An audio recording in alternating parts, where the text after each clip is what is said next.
career as a coder or developer, or if your heart's desire was to be a computer science professor one day.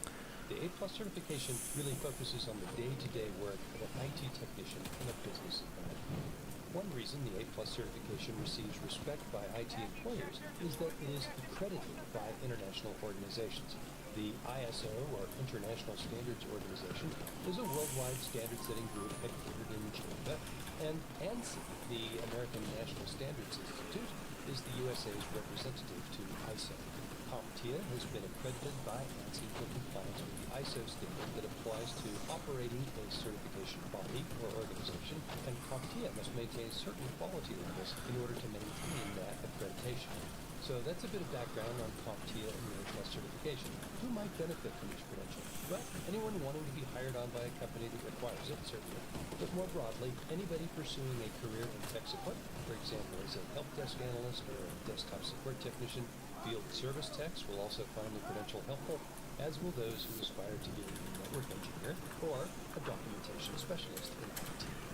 Now, I should mention that there is a more basic exam from CompTIA called IT Fundamentals Plus, which is designed for middle school and high school students thinking about IT as a career. If you're out of high school, you still might consider this test if you've had work in a different field and are thinking of getting into IT. Now, here at Pluralsight, we've assembled 9 courses covering each of the major topic areas covered by both A+ exams.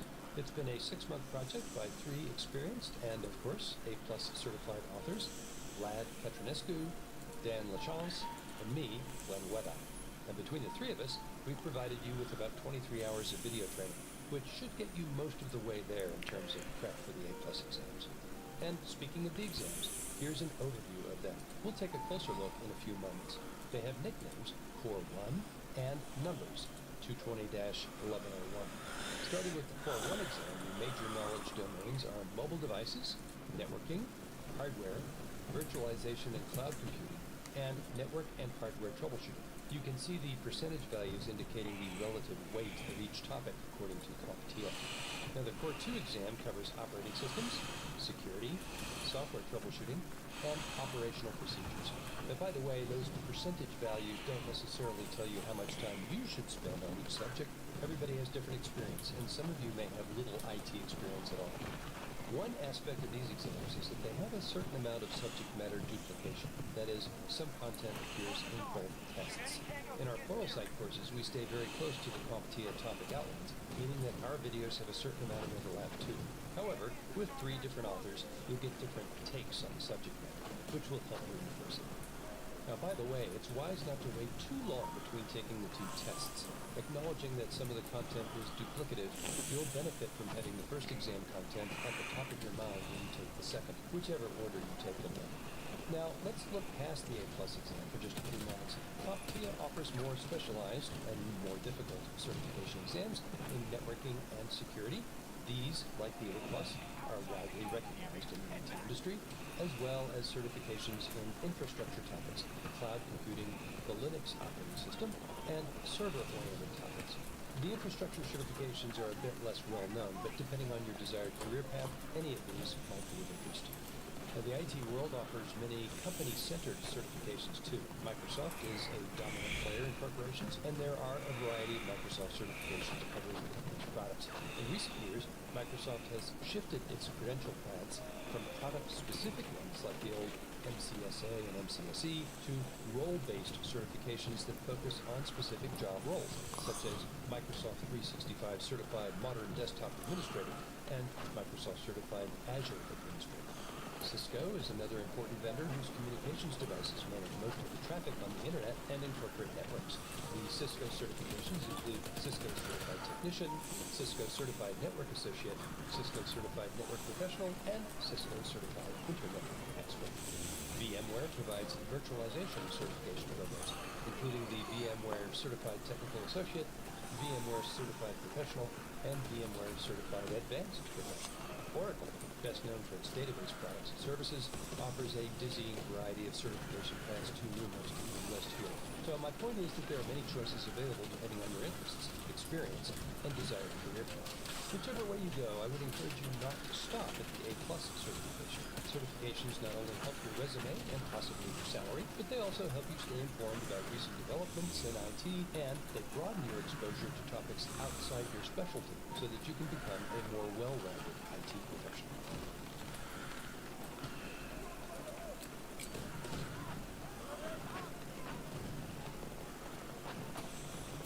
CompTIA has introduced an update to the A+ exams as of early 2022. This clip covers what's new and different since the last major refresh in 2019. Now, this module will be of interest to anyone who may have taken one or both A+ exams in their 2019 revision. If that's not you, then you may not need the information in this module, and you may wish to skip ahead to the next one, which looks more closely to new exams. Let's begin with changes to the Core 1 exam, now numbered 220-1101.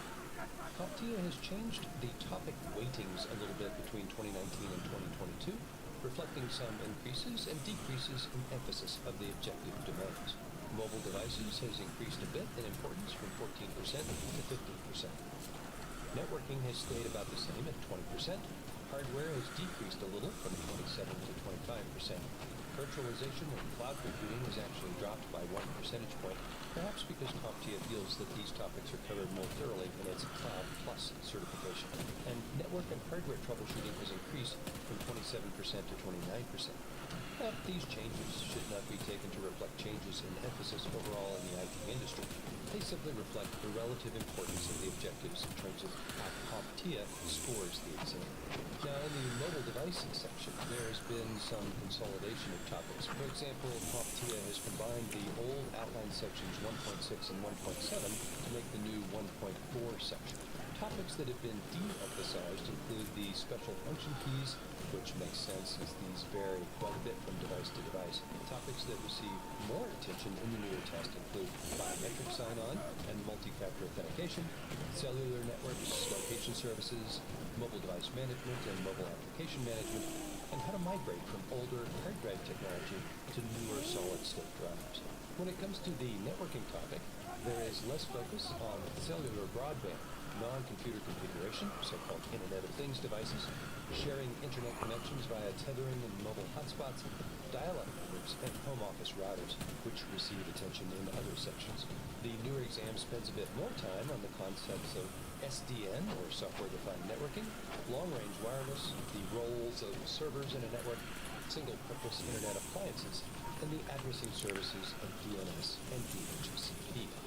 In the hardware section of the exam, there's been some topic consolidation to combine related subject matter, and there is less emphasis now on DVD and CD drives, hybrid magnetic and SSD drives, types of peripherals, custom setups, and installing and configuring common devices. The newer exam spends more time on the eSATA interface, some encryption technologies, motherboard compatibility, fail-safe power supplies, and 3D printers. The section on virtualization and cloud computing is still fairly high level, but now spends a bit more time on VDI, or virtual desktop infrastructure, development and testing scenarios, such as walled-off sandboxes, and the notion of virtualizing applications, as well as machines and operating systems. The topic on network and hardware troubleshooting doesn't focus quite as much on the VGA display mode, taking devices apart to fix them, and troubleshooting IP conflicts on wireless devices. Hello. They spend more attention on disk data loss, sound problems, certain printer problems, and voice over IP quality issues. So those are the changes with the Core 1 exam. Now let's look at the Core 2 exam, the 220-1102. As before, let's first look at the changes in emphasis for the major exam objectives. Operating systems jumped up quite a bit, by 4 percentage points, and it was already weighted heavily even in 2019, which helps explain why the Pluralsight course on this topic is among the longest ones in this learning path. Security increased by 1 point, software troubleshooting was de-emphasized by 4 points, and operational procedures lost a single percentage point. Now, in terms of the subject matter of the Core 2 exam, starting with operating systems, CompTIA has done some juggling of the outline. For example, the old section 1.1 is the new 1.8, and so forth. But in terms of de-emphasized topics, there's Chrome OS, security technologies, data usage limits. The domain on operational procedures now has increased emphasis on Hello and welcome to this vendor-neutral credential in the sense that it doesn't promote any particular hardware or software vendor, and although the exams do recognize and reflect the prominence of Microsoft Windows in the corporate world, they also include limited content on Apple operating systems, Linux, Android, and Chrome OS. And because Apple's operating systems only run on Apple hardware, the exams do cover Macs, iPhones, and iPads. I think it's fair to say that the A+ exams try to reflect the hardware and software that a technical support professional is likely to see in real life, and that's part of its relevance and appeal. Now, in a nutshell, the A+ certification is the preferred performance-based qualifying credential for technical support and IT operational roles, according to the organization that manages it, CompTIA. Now, the A+ certification requires that you take and pass 2 separate exams, so it's a bit of a commitment. If you just pass one exam and not the other, you don't get any sort of credential. Now, by the way, this is not necessarily unusual. You'll find that many IT certifications require passing multiple exams.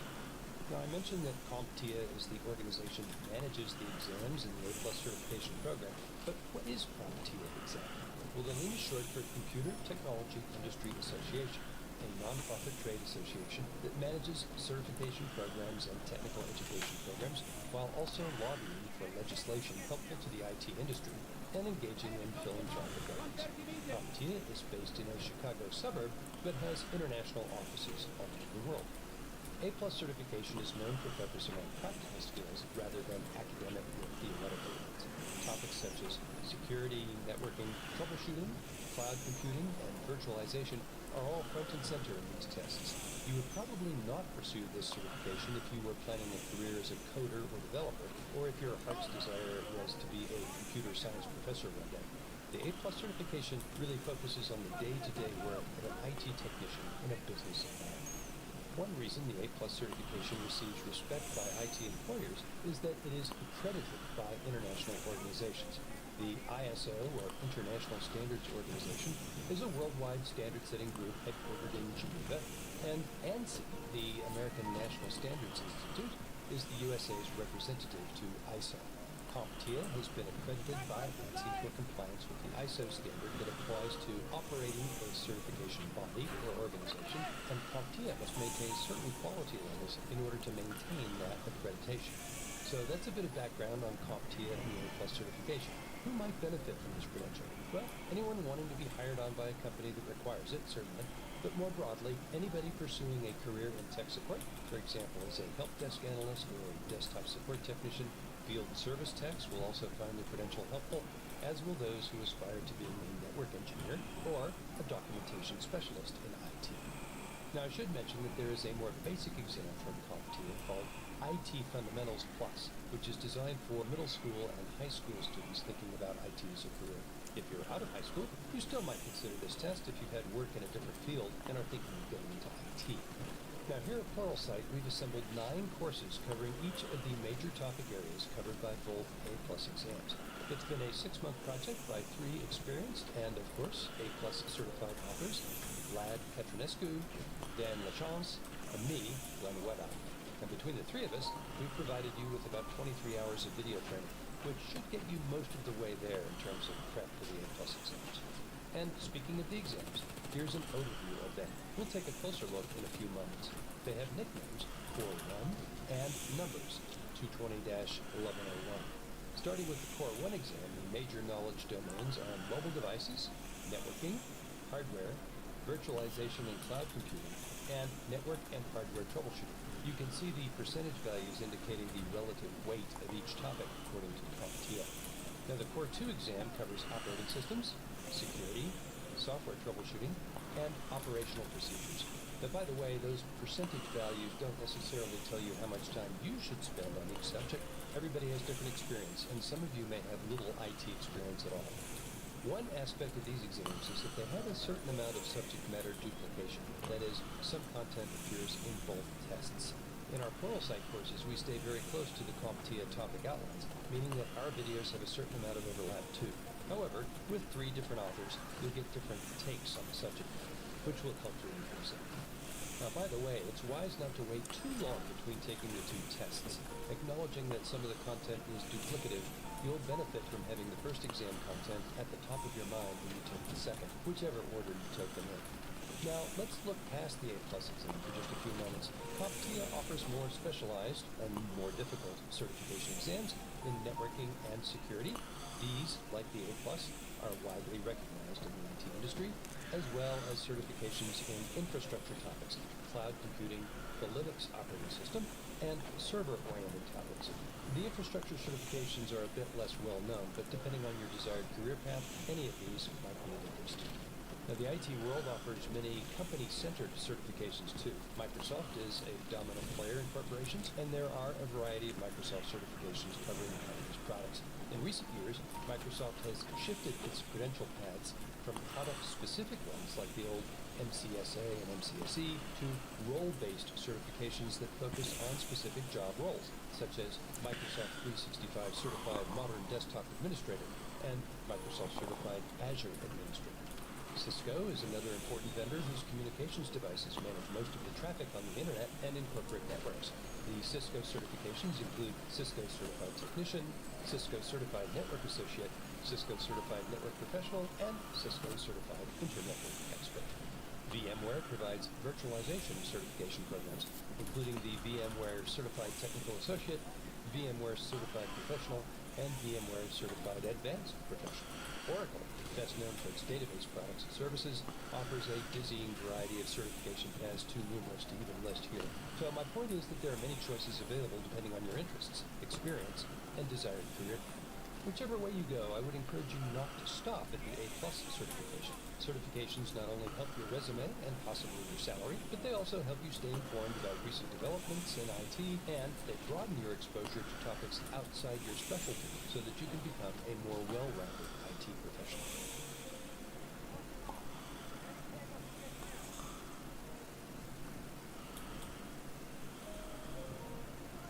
Ticketing systems and asset management systems, disaster recovery by means of backups, when to use scripting, and how remote access technologies should be used.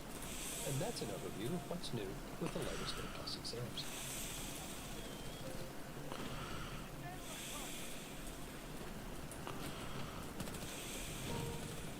In this clip, we take a closer look at the topics covered by the two exams, in part so you can determine which exam you might like to take first.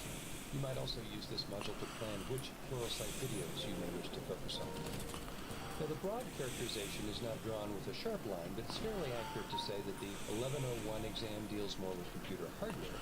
It has 5 top-level knowledge domains, and the 1102 exam is more focused on software, and it has 4 top-level knowledge domains. In this learning path, we have a course for each of the domains for a total of 9 courses, not counting this introductory one.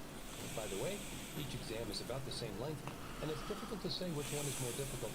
That's going to be determined more by your experience and background than anything else. But let's begin by taking a closer look at the Core 1 exam.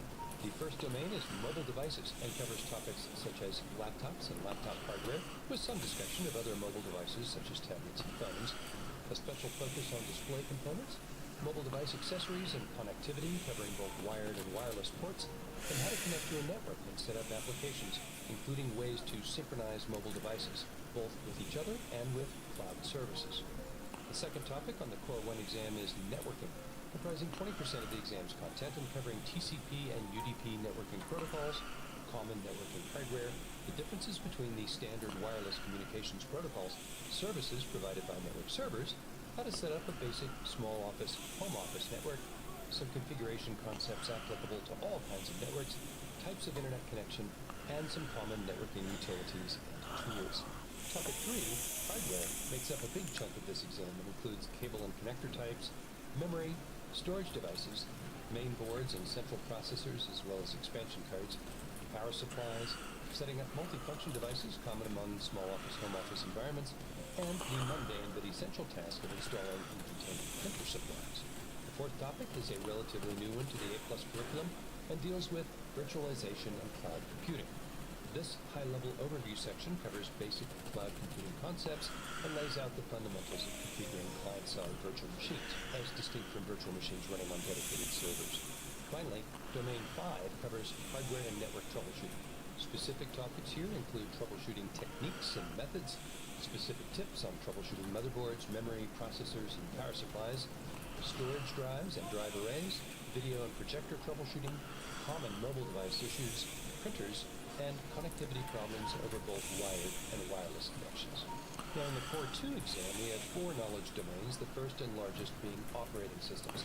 Here the exam addresses the most common operating systems in use today, compares the various editions of Windows from home to enterprise and everything in between, considers operating system installation and upgrade procedures, looks at command line tools as well as graphical consoles, settings, and control panels, explores methods for installing and configuring applications, reviews the software side aspects of network client configuration, and finally covers the basics of Mac OS and Linux.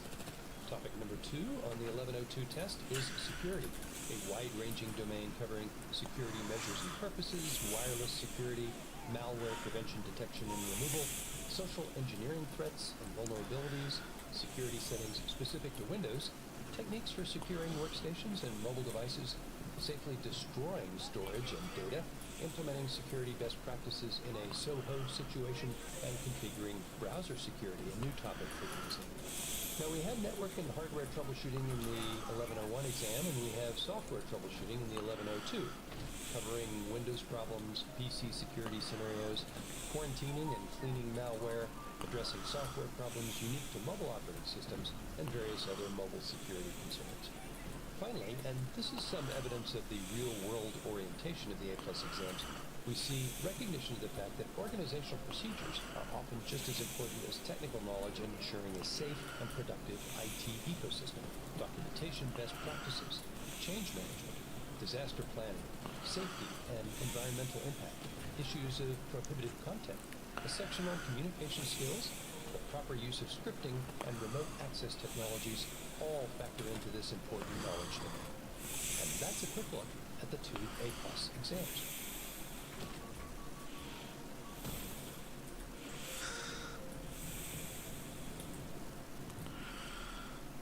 I'd like to chat with you for a few moments about the actual testing experience and give you a few pointers that may help you pass the exams. Now, whether you take the exam in person at a testing center or at your own home or office, you'll be monitored with other students taking the exams. The A+ exams run 90 minutes long and have no more than 90 questions per exam. Clearly, you won't have the luxury of spending 10 minutes on each question. The passing score for the exams can change, but traditionally it's about 700 on a rather weird scale from 100 to 900 points. Now that number sounds easy, but the time pressure makes these exams challenging. When you finish the test, you'll receive your grade immediately, although the testing center has to transmit the results to CompTIA, and you won't get your physical welcome packet in the mail for several days.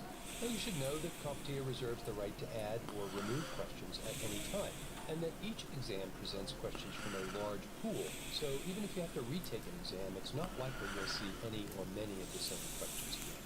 Well, let's first consider the testing center in-person experience. Although there are some differences between testing centers, typically the time-honored tip is to answer the easy questions first and flag the tough ones for review later. You want to get as many correct answers under your belt as possible before having to invest more time on the more challenging questions. The test engine will show you the time remaining, and you should be aware of it as you work. Most A+ test takers don't finish early, but if you do, go back and reread the questions and your responses to make sure you didn't make any careless mistakes. The temptation to see your grade is a strong one, but many students miss the passing grade by only 1 or 2 questions, so it's worth taking all the time that is coming to you, so you won't have to devote another half day of your life to a retake. And now you should have a better idea of what the test is like.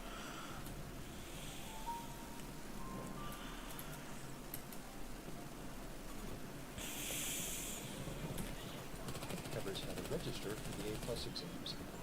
One attractive aspect of the A+ exams is that anyone can take them. You don't have to take any mandatory and expensive classes. There are no prerequisite exams and no prerequisite certifications. You don't even have to be in IT. Having said that, CompTIA does suggest that you have a year or so of work experience, but if you don't, you can still take the test. You'll just have to study harder. Now, as usual these days, you can probably accomplish your entire registration on the web. When you're ready, first obtain a discount code, for example, from any books you may have purchased. Then visit the Pearson View site at this URL and set up an account if you don't already have one. If you do, sign into your account. Now, as I write this, the website is set up for you to click a link that says for test takers, and then click Schedule an Exam and CompTIA. The site will walk you through the process at that point. You'll be able to choose a nearby test center if you want to do an in-person exam by entering your zip or postal code, as shown on this slide. There are more than 5,000 test centers worldwide. You'll also be asked to pay for your exam when you schedule it. Please note that even if Pearson VUE changes their website details over time, this basic procedure should work similarly. Now, it doesn't matter which of the two exams you register for first, but I do advise against registering for both at once. You may want to assess your readiness level after experiencing the first exam and schedule your next test accordingly. If you prefer to chat with an actual human, it is possible, and I'll save you the trouble of burrowing through the website. And this number works for the US and Canada. And now for a few money-saving tips. Nobody pays full price for these expensive tests. You should easily be able to get at least 10% off. CompTIA offers discounts to customers who pay for a bundle of courses, test materials, or exams, and also many of the test prep books include a code for a modest discount. There's an online club for the CompTIA store that involves an annual fee in exchange for a 20% discount on any exams you take during the year. This is an excellent deal if you expect to take 2 or more CompTIA exams within 12 months. If you're a student with a .edu address, you can get a big discount by visiting this URL, but even if you're not, you can still get some dollars shaved off the price by visiting voucher websites such as these. Mr. Google will lead you to other deals that might even be better. Alright, how about registering for a retake if you don't quite pass the first time around? Well, you don't have to wait, although of course you should give yourself enough time to fill in any knowledge gaps exposed by your first try. If you don't pass in the second try, then you must wait at least 2 weeks to try again.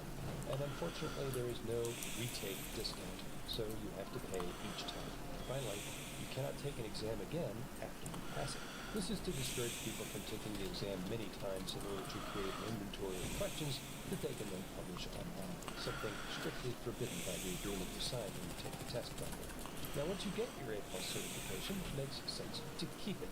The certification is good for 3 years from the date you pass your second exam. To remain certified after that period, you have to renew your certification. So within that 3-year period, you can take a CompTIA online course called CertMaster CE for continuing education to renew your credential, or you can collect 20 continuing education units, or CEUs, on your own. Continuing education units can accrue from other certifications that you achieve, training that you might take, even IT-related activities that might be part of your regular job. For more details, visit this URL, and that's a look at the CompTIA registration process.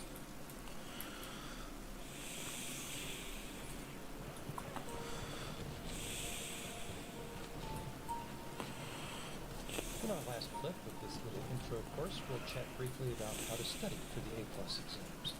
Several study methods exist, and they're all valid. Of course, I'm partial to the total site videos, but they should not be your only method. Review the CompTIA outlines, too. Print books and e-books are great when you might not be near an internet connection.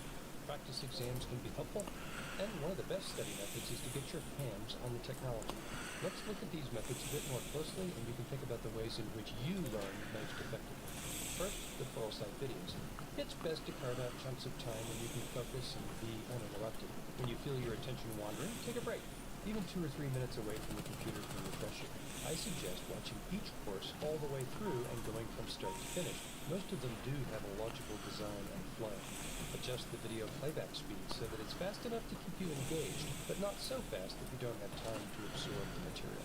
Next, the CompTIA outlines. Now, these don't change often, especially not within the 3-year release cycle, but it's good to be sure that you're working from the most recent version.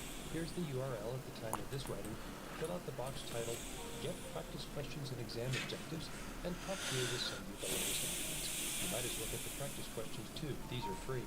Now, based on the outlines, decide which exam you might want to study for and take first. You don't have to take the 1101 exam before the 1102, so start with the test that fits best with your knowledge and background.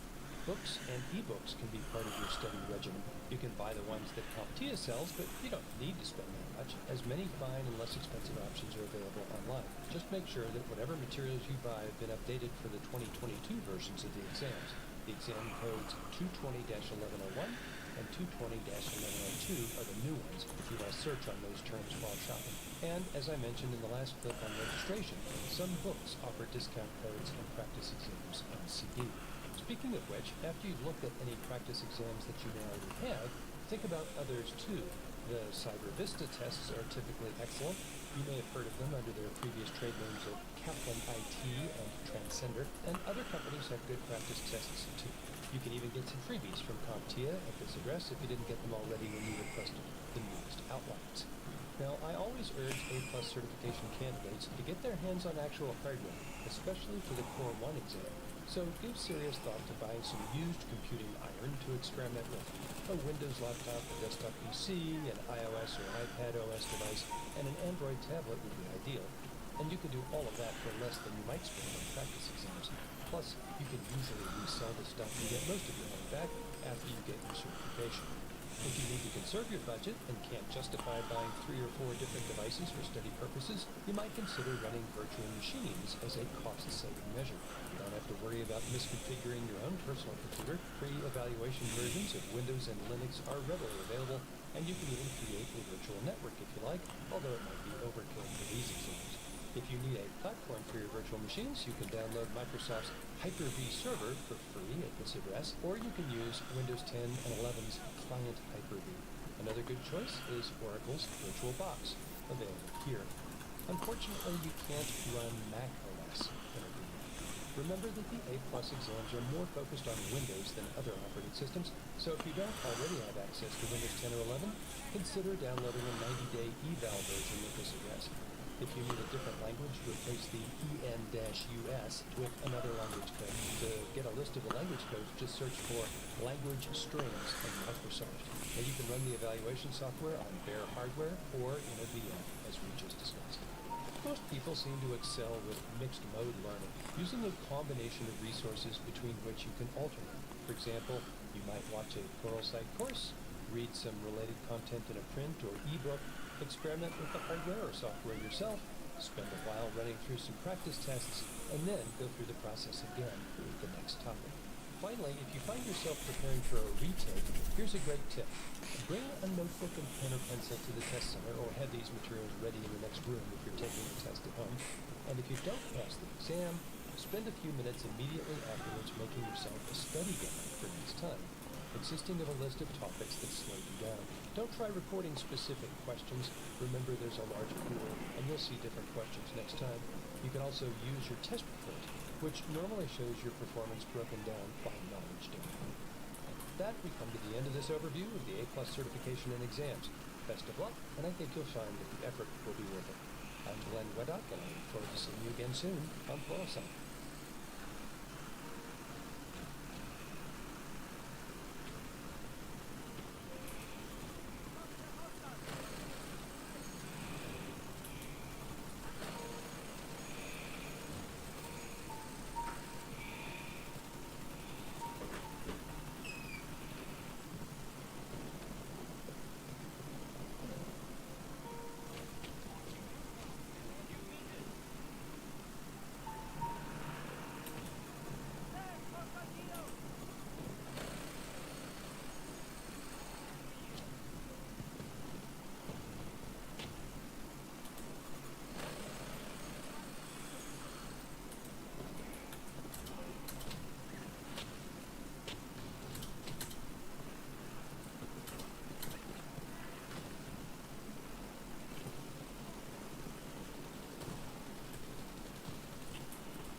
last clip of this little intro course, we'll chat briefly about how to study for the A+ exams. Several study methods exist, and they're all valid. Of course, I'm partial to the Pluralsight videos, but they should not be your only method.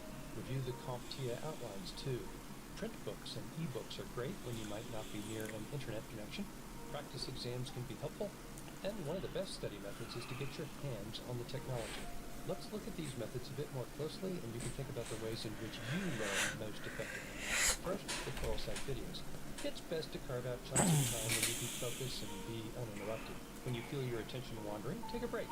Even 2 or 3 minutes away from the computer can refresh you. I suggest watching each course all the way through and going from start to finish. Most of them do have a logical design and flow.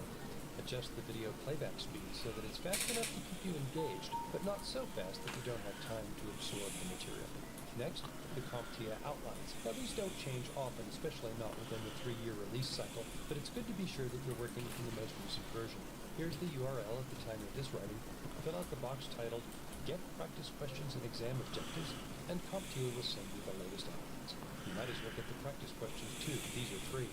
Based on the outlines, decide which exam you might want to study for and take first. You don't have to take the 1101 exam before the 1102, so start with the test that fits best with your knowledge and values.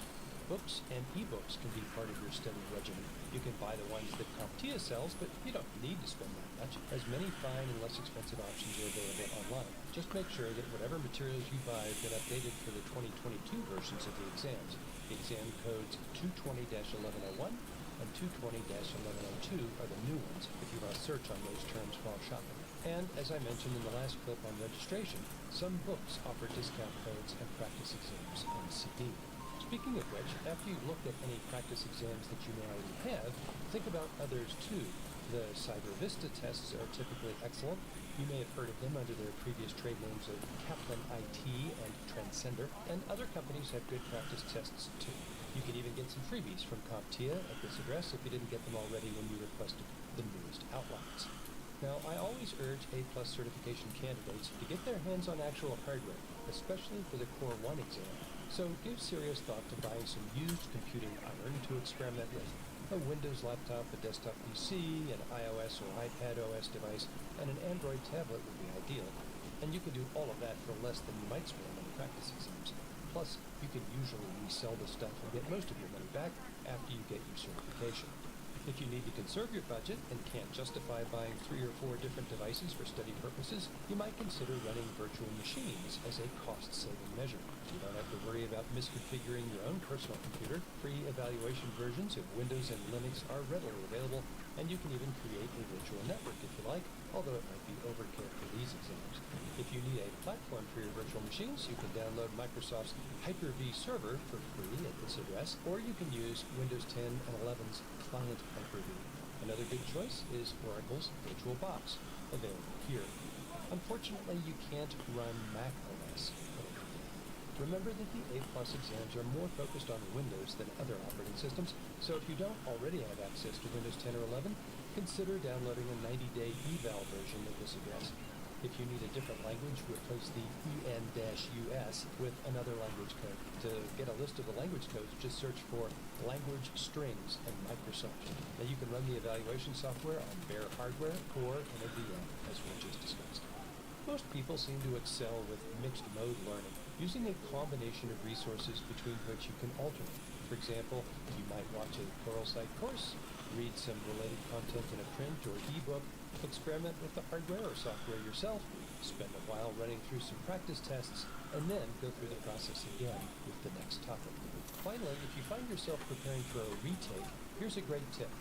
Bring a notebook and pen or pencil to the test center, or have these materials ready in the next room if you're taking the test at home.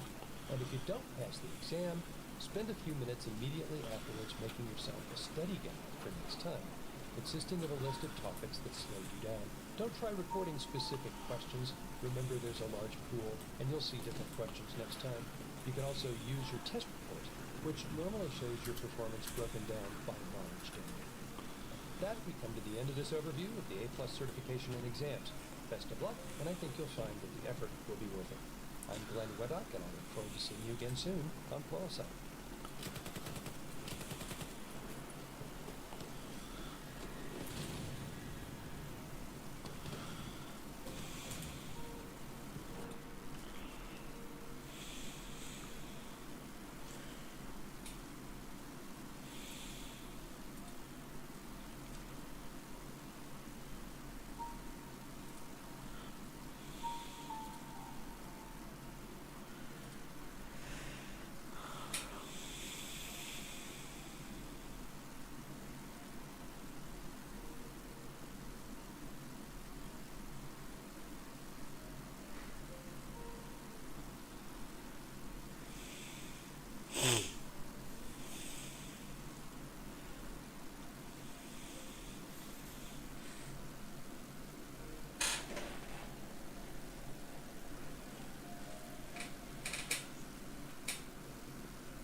some of the key things that will make you the best CompTIA A+ certified professional you can be.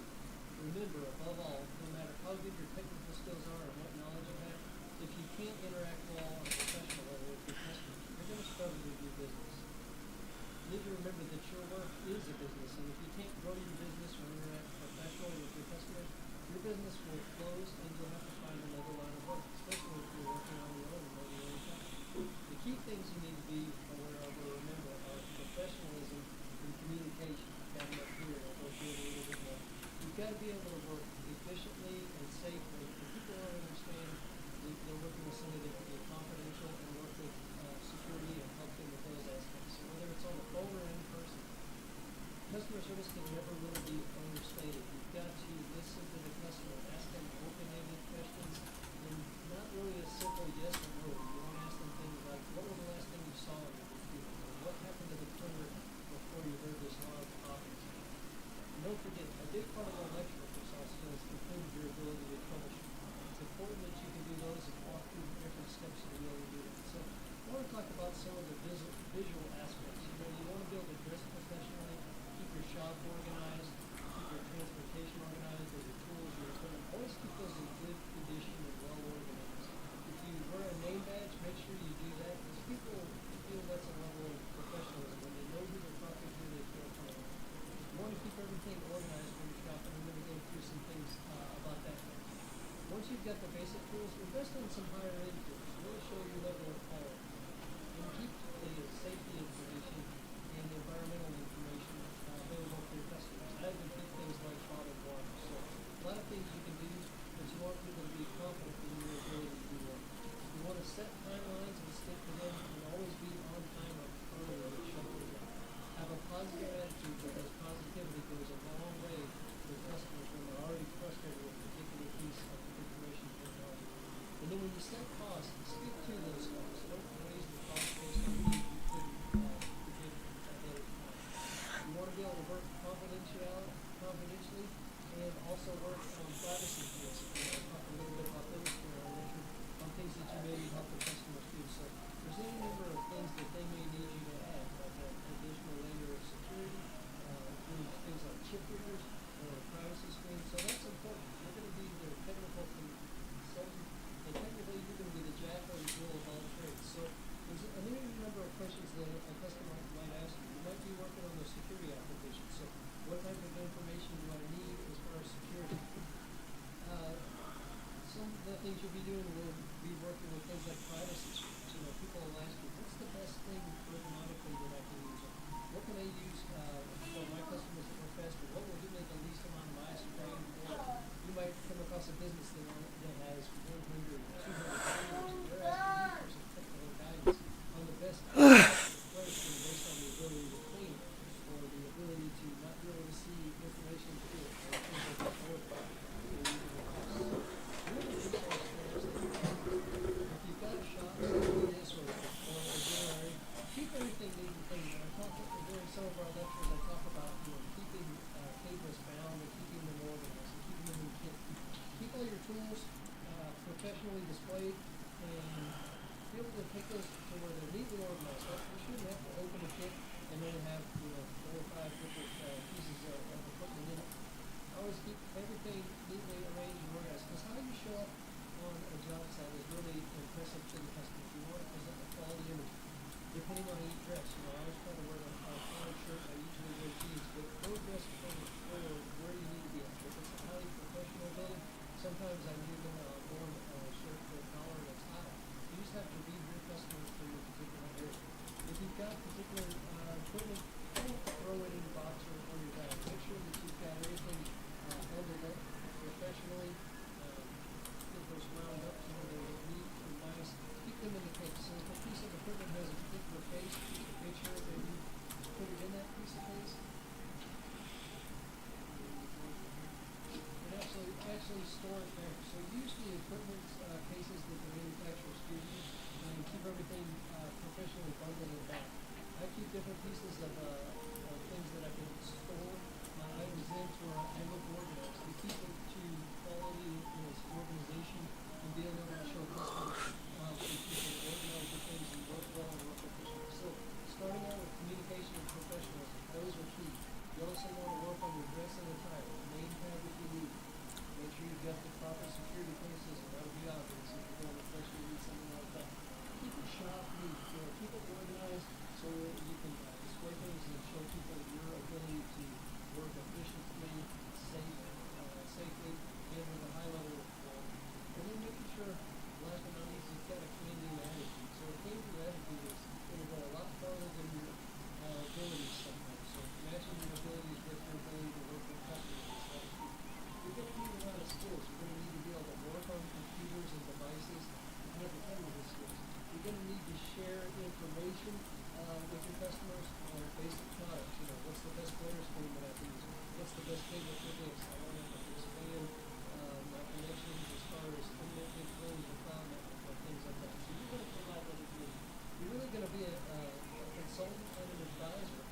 this tablet into here, or they brought a desktop, or they brought a scanner or printer.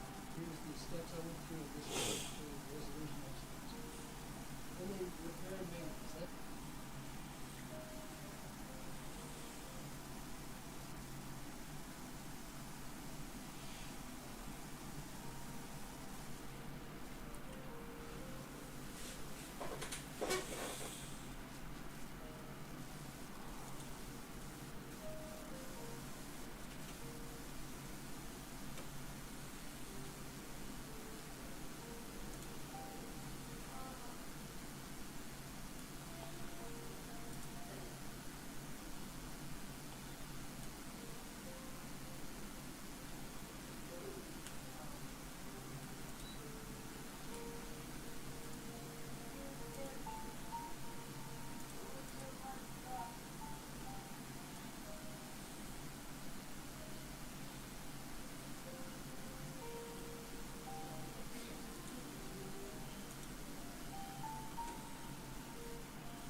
we talk about professionalism, and that you can do those with your key as far as security. Security, cleaning test. This piece of equipment has a key.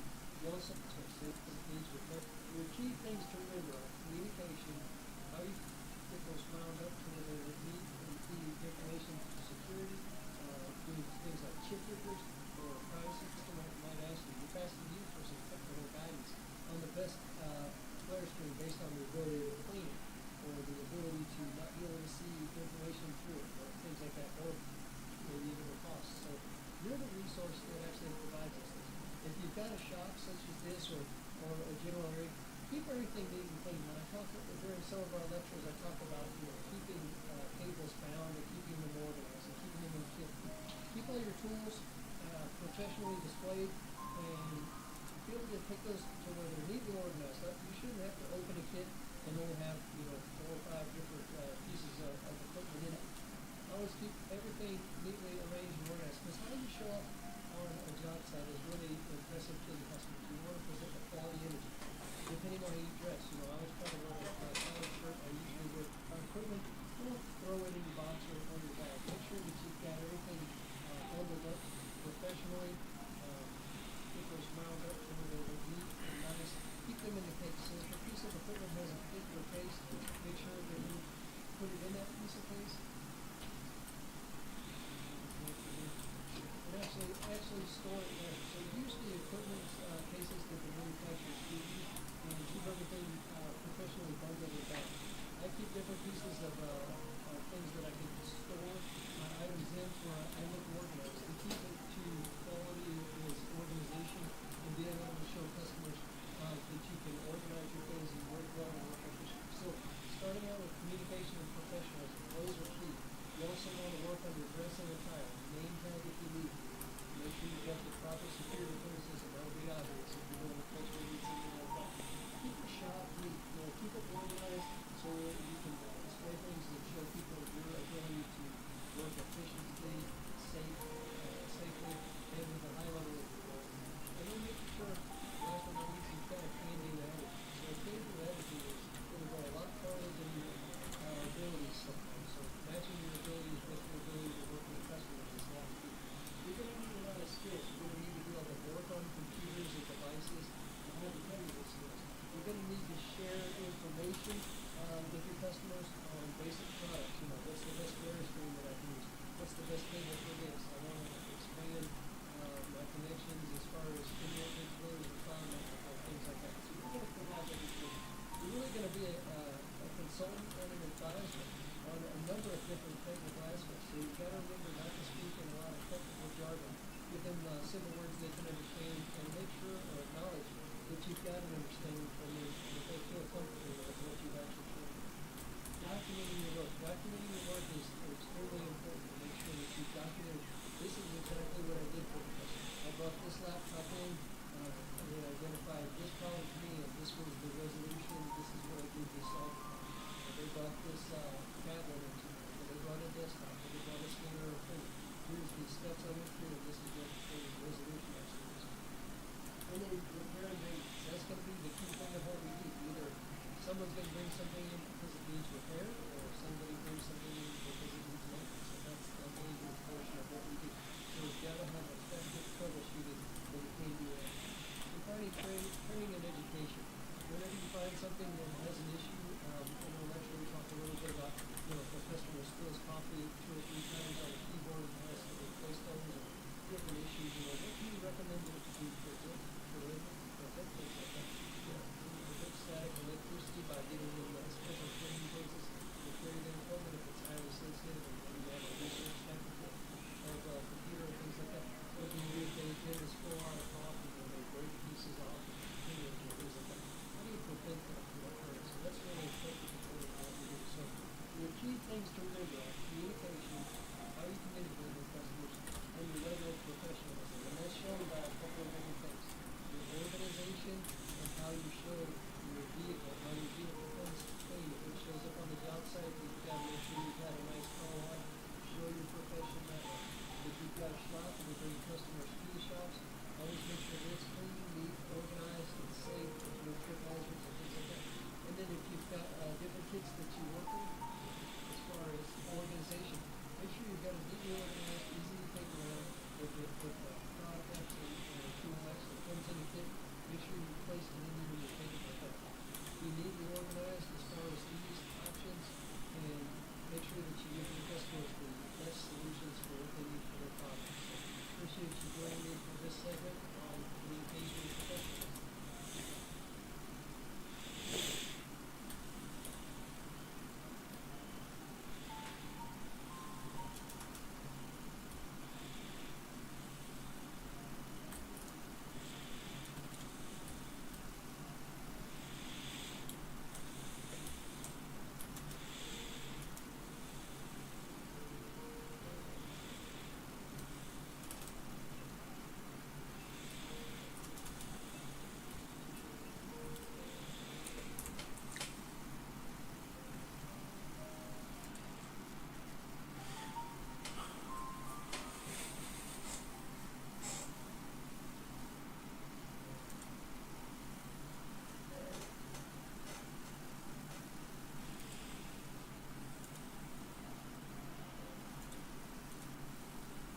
In this video demonstration, I'm going to talk a little bit more about communication and professionalism as part of our beginning chapter. So our first chapter for the company A+ certified professional talks about your level of professionalism and how you interact with your customers. There are a lot of things that we talk about in the lecture, but if you remember, I talked about basically how you get some of your reference information and how you build a library for information.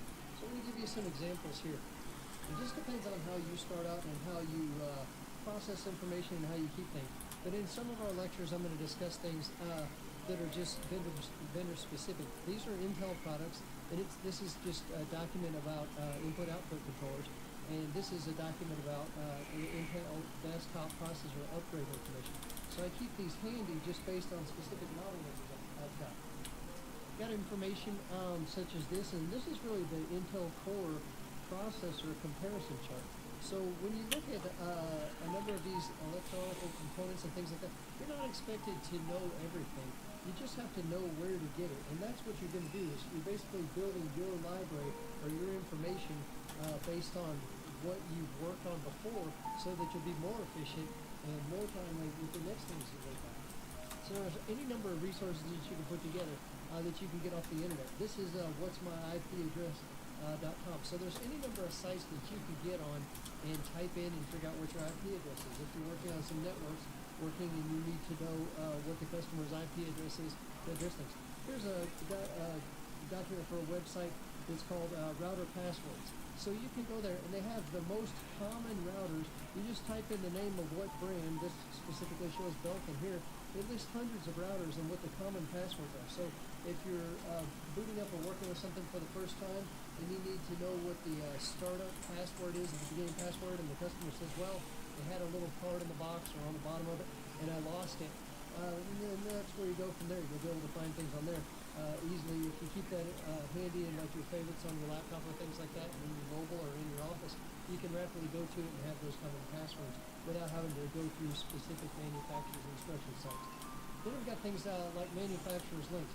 This is just A, B, C, D, and E of electronic manufacturers, whether it's a phone, whether it's a tablet, whether it's a printer, whether it's a mouse or a keyboard or things like that.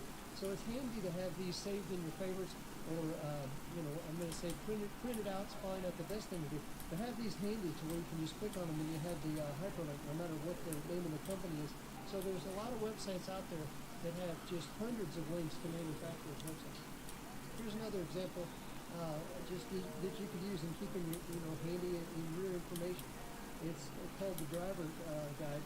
It has a lot of downloadable drive. Now, obviously, you want to scan things and be cognizant of malware and things like that, but it's pretty handy to have a drive or a guide that can get you to a lot of free drivers and things like that. So those things make our lives a lot easier. Here's one for BIOS drivers. So here's every manufacturer listed by company and their BIOS drivers.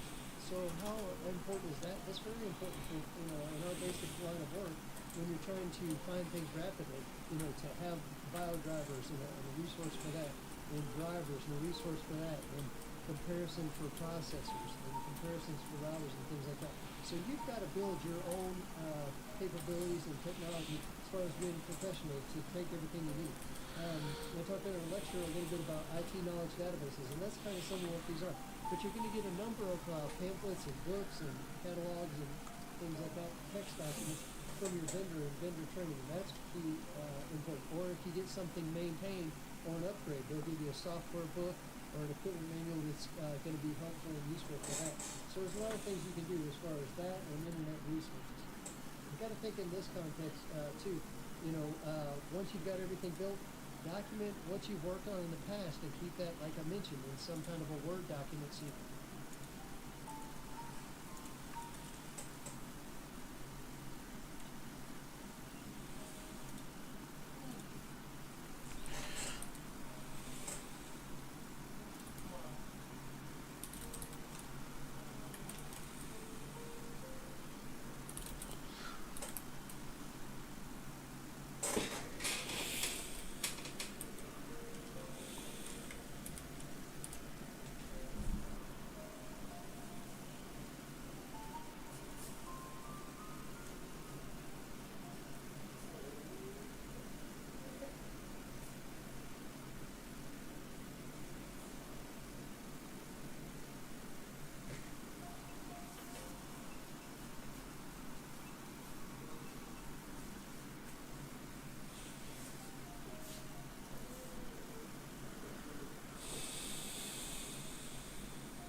This just came in the mail, and I think it's probably my certificate. Oh, it has the wrong name on it.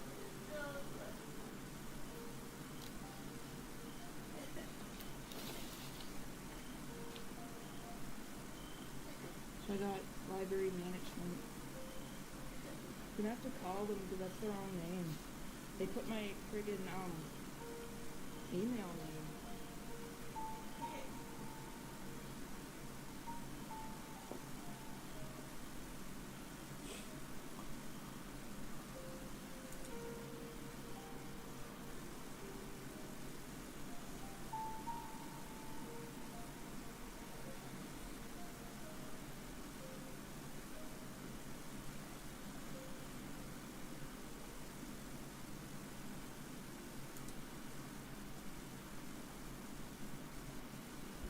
So welcome back, guys. Like I said in this video, I'm going to show you how to get a free online certificate and diploma, and the website in which you're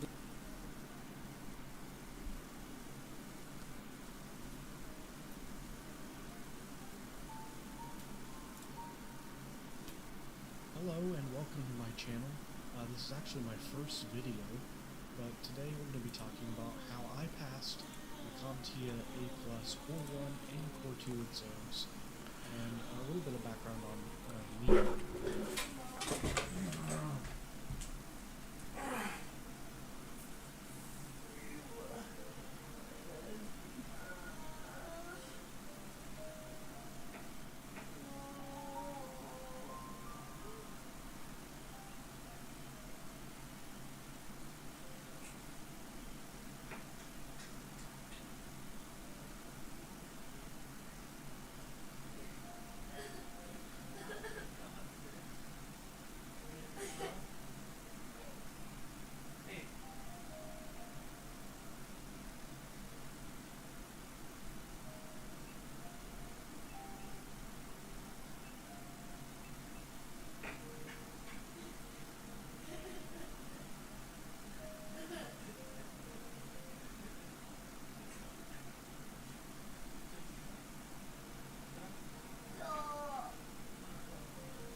just started my first sort of level 1 help desk type job in IT.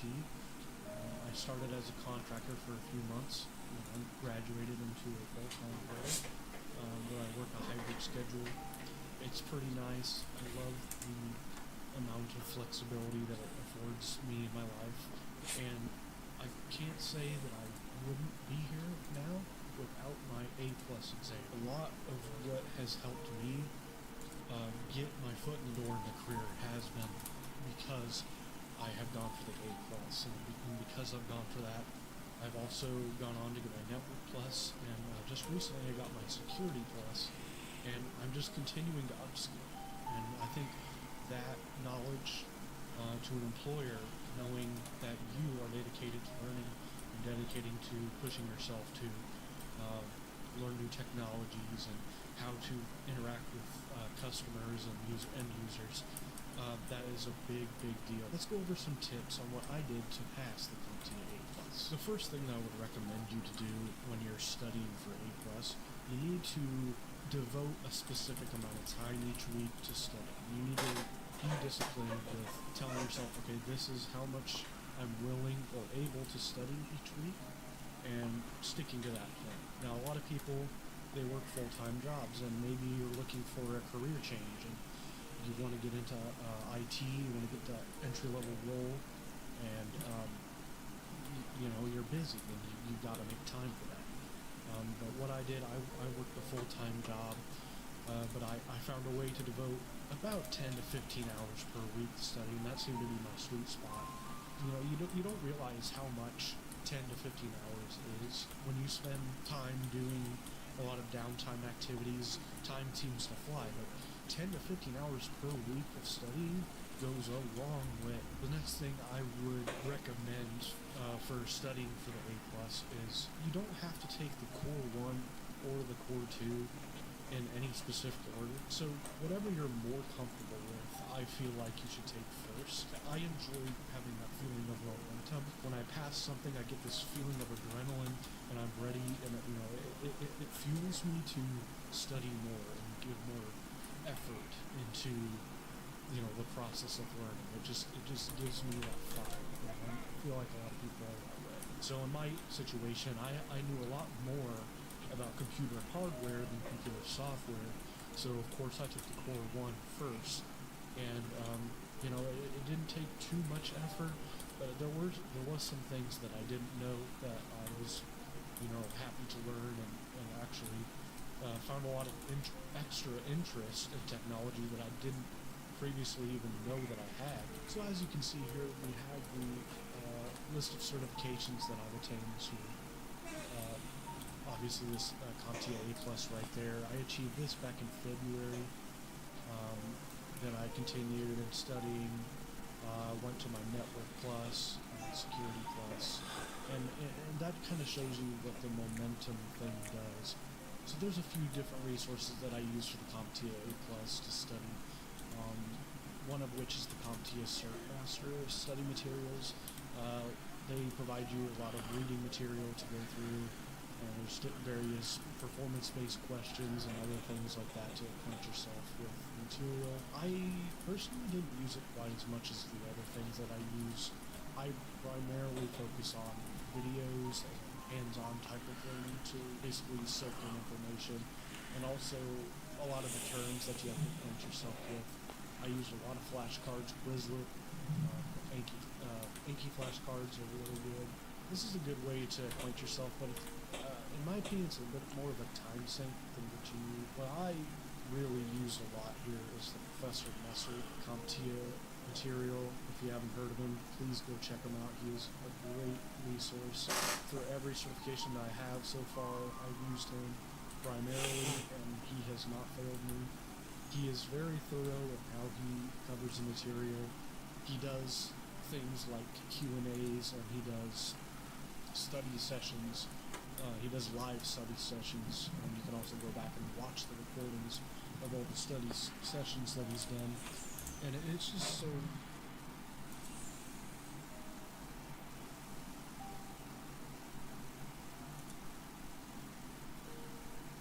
cool.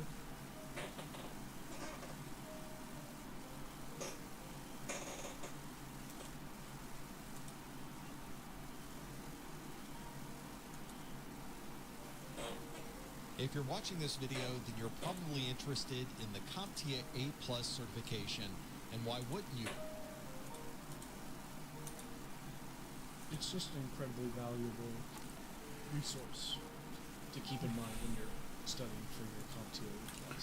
And another good resource to check out for the A+ is the Jason Dion CompTIA A+ Core 1 Complete Course, the practice exam. This is an incredible teacher as well. He's very thorough. He's very passionate about what he's talking about. You get a lot of value for the $90 that you spend on this course. And maybe you luck out and your organization provides Udemy for free.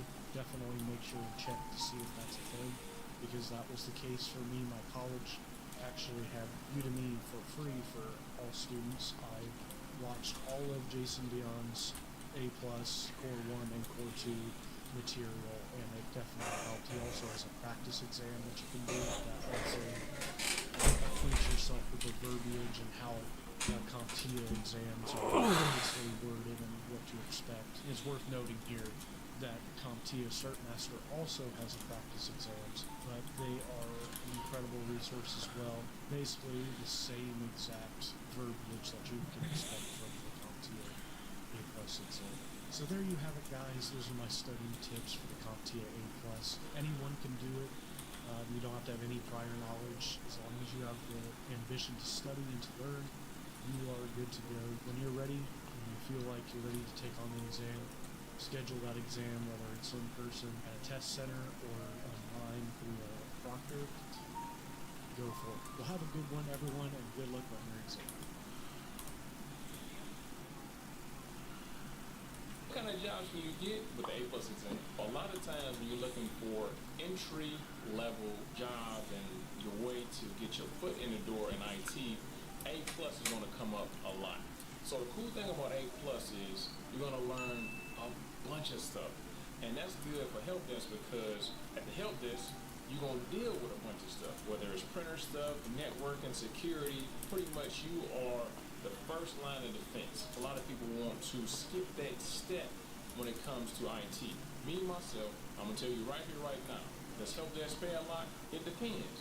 But most times, not really. But the good thing is, you may not be getting the money, but you're going to be getting a hell of an education. Like, that's the experience piece. To get to the bag, to get the money, you got to get some damn experience. So, studying for an entire year for a certification, to me, my opinion, after teaching thousands of students and taking all these damn certs myself, is way too long. If you studying for an entire year, it's got to be fear. It's got to be something, or you full of shit. Meaning that you wasn't studying for an entire year. You were studying for a day here, a day there, and then, once a year is up, you only study for 7 or 8 days, right? But if you literally been in the books, studying for an entire year, and then you take the certification, for one, if you've been studying for a year, you probably lack confidence. You feel like you don't know. What is the CompTIA A+? Well, in this video, we're going to cover what is on the exam, who the exam is for, and how to study for it, and we're going to start right now. So the CompTIA A+ is the go-to certification. Anyone who is looking to get their foot in the door, looking to get a start in the IT career field. It has quickly become the industry standard, the go-to certification for anyone who's looking to enter the IT field, because it covers anything and everything you might run across in an entry-level help desk or support specialist position. A CompTIA A+ certification is an IT certification that is comprised of 2 separate exams. You actually have to take 2 totally separate exams to be able to get your CompTIA A+ certification. Now, there is tons of different study methods out there for the CompTIA A+. One of the most popular, and I think one of the most effective ways, is to go with an online e-learning platform. There's tons of them out there, such as CBT Nuggets, IT Pro TV, Pluralsight, and the list goes on and on. Here's everything you need to know about the CompTIA Security Plus certification in under 60 seconds. Let's go. The CompTIA Security Plus is an entry-level global certification that validates the baseline skills necessary to perform the core functions and pursue an IT security career. CompTIA Security Plus is the first security certification a candidate should earn, but I would not recommend starting your career with this certification. As many will tell you, you must have a firm understanding of networking and how IT infrastructure works before you can protect an environment. If you're just starting out in the field, I'd recommend you start off with like the CompTIA A+ first, or like a Cisco CCNA certification. Many entry-level cybersecurity job roles will require you to obtain the CompTIA Security Plus certification within a certain time frame to even be considered for a position. You have 90 minutes to complete the exam, and you need a score of 750 to pass. The latest version of the exam is comprised of multiple choice and performance-based questions. If you like this video and would like to see more content like this, make sure you hit the thumbs up and the subscribe button. Is an entry-level global certification that validates the baseline skills necessary to perform the core functions and pursue an IT security career. CompTIA Security Plus is the first security certification a candidate should earn, but I would not recommend starting your career with this certification. As many will tell you, you must have a firm understanding of networking and how IT infrastructure works before you can protect an environment. If you're just starting out in the field, I'd recommend you start off with like the CompTIA A+ first, or like a Cisco CCNA certification. Many entry-level cybersecurity job roles will require you to obtain the CompTIA Security Plus certification within a certain time frame to even be considered for a position. You have 90 minutes to complete the exam, and you need a score of 750 to pass.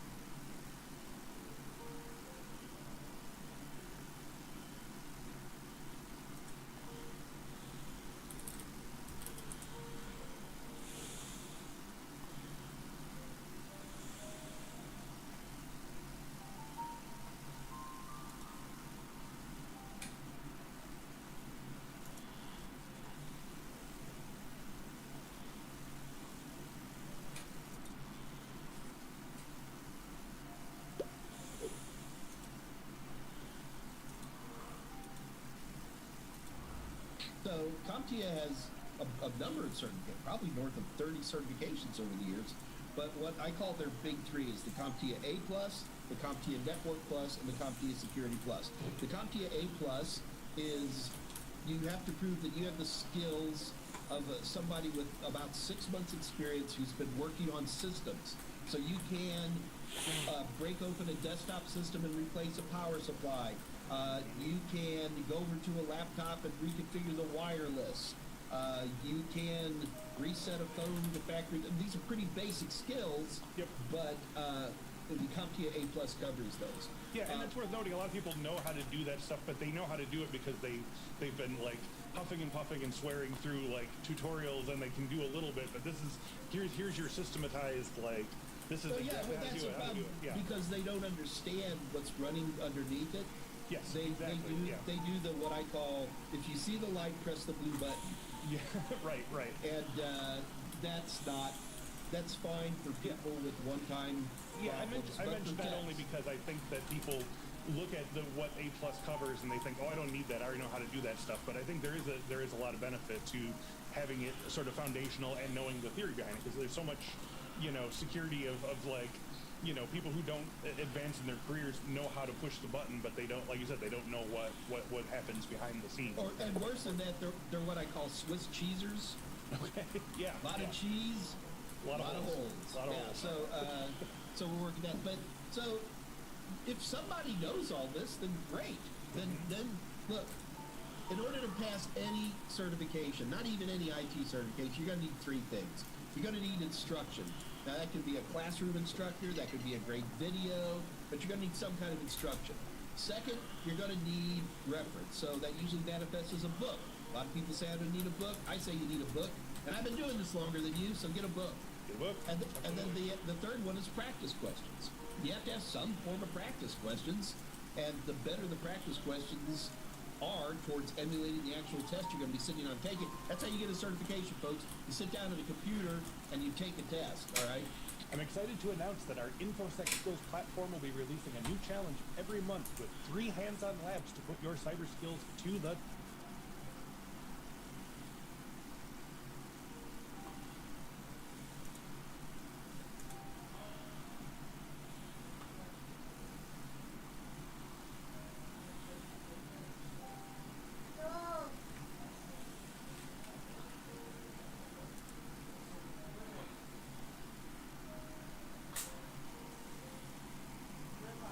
מה? מה?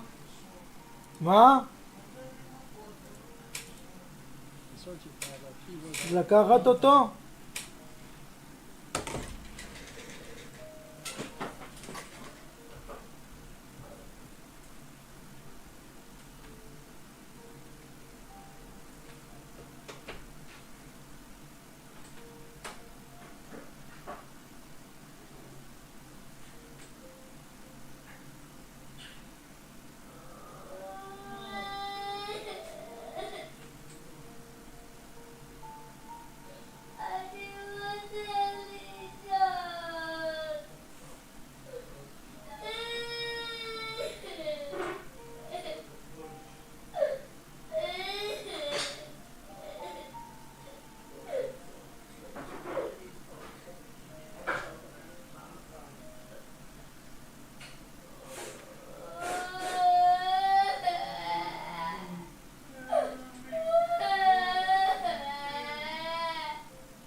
Is getting an Allison diploma or certificate worth my time? In this video, I'm going to be going over the top 5 online certifications that are actually worth it. So online certifications have blown up, especially in the last few years. You're seeing these videos online getting millions of views in a matter of a few months. But let's not get ahead of ourselves. Not all certifications are rainbows and butterflies. Some of them are great, and others aren't really going to make that much of a difference in your professional life. And in this video, I'm going to go over which ones are actually worth it based off of my own personal experience, the experience of others I know, as well as data that I collected online. So if you appreciate this type of video and you want me to make more like it, let me know by gently tapping that like button and commenting down below. Alright, so number 5 on the list is going to be Google Project Management. Now this is a Google career certification, and Google certificates are so good that even the Bureau of Labor Statistics is starting to promote them. Now this is a entry-level beginner certificate, so you don't have to have a lot of experience to get value out of this. The courses are 100% online, the schedule is extremely flexible, and on top of that it takes around 6 months to complete, although most people say they complete them in more like 1 or 2 months. איפה? Certificate training consists of 6 different courses. All of them are rated 4.8 stars or above. You start off with foundations of project management, then you move to project לשתות או לישון? successful project, then project planning, מה לשתות? execution, then agile project management, and the capstone course is applying project management in the real world. So yeah, you start off with foundation rules, extremely flexible, and on top of that it takes around 6 months to complete, although most people say they complete them. The Bureau of Labor Statistics is starting to promote them. Now this is a entry-level beginner certificate, so you don't have to have a lot of experience to get value out of this. The courses are 100% online, the schedule is extremely flexible, and on top of that it takes around 6 months to complete, although most people say they complete them in more like 1 or 2. Is getting an Allison diploma or certificate worth?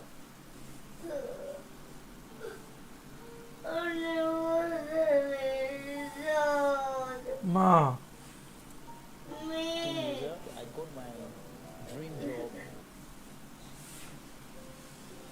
In the description box below, join the nano degree, join my courses on Skillshare. So the question is that, can you get a job in USA with an Ellison diploma? The answer is no, no one give a crap in USA. The only reason some countries give a crap basically are in West Africa. West Africa such as Nigeria, Congo, Gambia, some of the other countries in West Africa really care about some piece of paper. The reason I say is that do the Ellison diploma is free. You don't have to pay a single money. But if you need a piece of paper, you have to pay. Again, it depends around 100 euro to 150 euro. Again, sometimes the price go up and down. You can check out on their website. Let's assume 100 euro around, which is like around 140 US dollars. The currency exchange rate fluctuates. Sometimes it goes up, sometimes it goes down. Again, you have to check the latest currency rate because you offer in euro, not US dollars. Again, you can pay in any currency you want. You can pay by credit or some other mathematics you can pay. But again, you are paying around 100 euro for a piece of paper. You can do it for free. I always say do Ellison diploma. Their teaching material is not high quality. It's very mediocre, and from mediocre to it's very. Hi guys. Diploma in the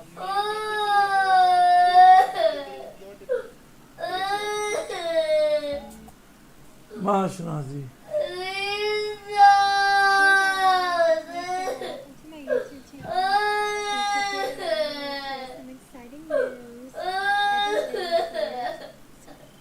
מה אשנזי? מה אתה רוצה? מה אתה רוצה לשתות? למה אתה בוכה? בוא. בוא תראה לי איזה מיץ. בוא.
הבוס שלך?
אחר כך תגיד קריאת שמע.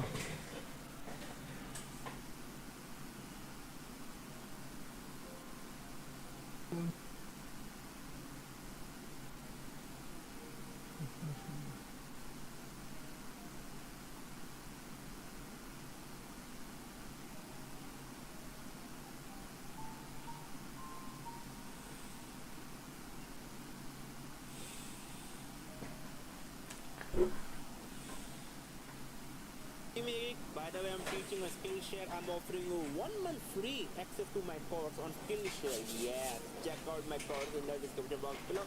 So the question is quite simple. The question is that, can I get a job in Africa with the Ellison diploma? The answer again depends. Yes and no. Yes and no. Yes and no. Please try to hammer this thing. I have been to Africa. When I was in Africa, a lot of people say they want to learn something for free. I always recommend Ellison.com, and they learn something, to be honest with you. Ellison was a bad website.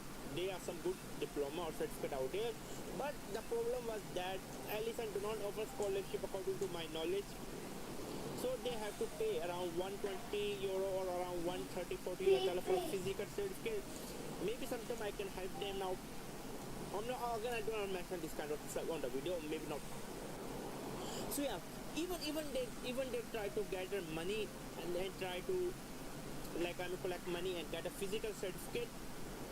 In Africa, especially in West Africa, if you can prove that you did Ellison diploma online from some kind of USA something, people it will be a standout feature. Because how to say like this, I mean, it's very hard. आपको पता है Allison सारे जितने भी उसके courses सब कुछ free of cost. Well, basically I want to start my own business and hopefully pay off my parents' mortgage. So Allison is a free online learning platform. We started in 2000. So Allison is a free online learning platform. We started in 2005.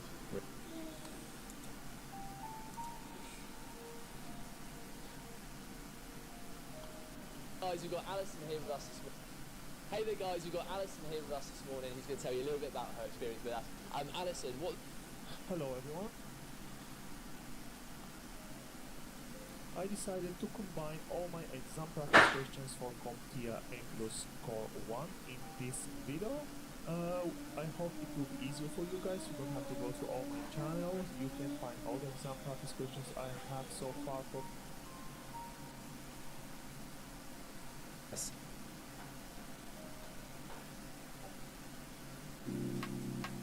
Your body driving crazy. Your body need a license. Your body on too tight. Anybody who got eyes can see. She just wanna dance and tease. She just wanna dance and tease.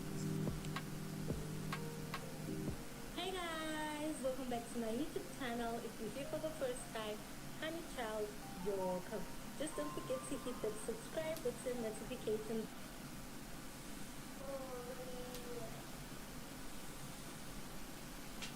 Hello again, as you know, I am Eli, the computer guy, and today's class is Introduction to Active Directory Services Structure in Windows Server 2012. Try saying that 3 times fast. So basically, today we are going to be doing an overview of what is Active Directory Services, why it is so important in the Windows environment, and in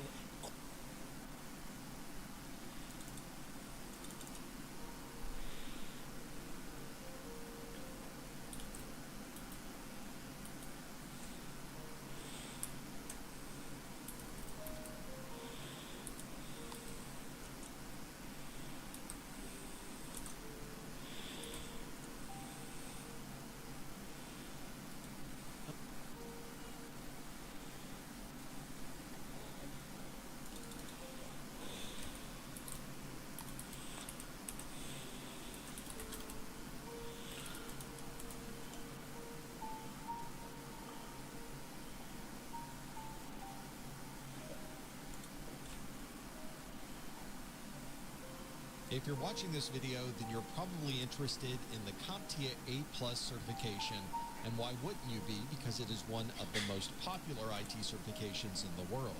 It's commonly used to introduce people to information technology or to provide people with a way to show that they know the skills required to get a job working in IT.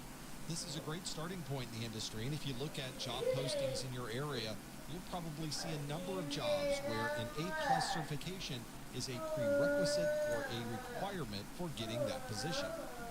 The A+ certification is managed by CompTIA, or the Computing Technology Industry Association. Not only is CompTIA one of the largest providers of IT certifications, their certifications are also vendor neutral.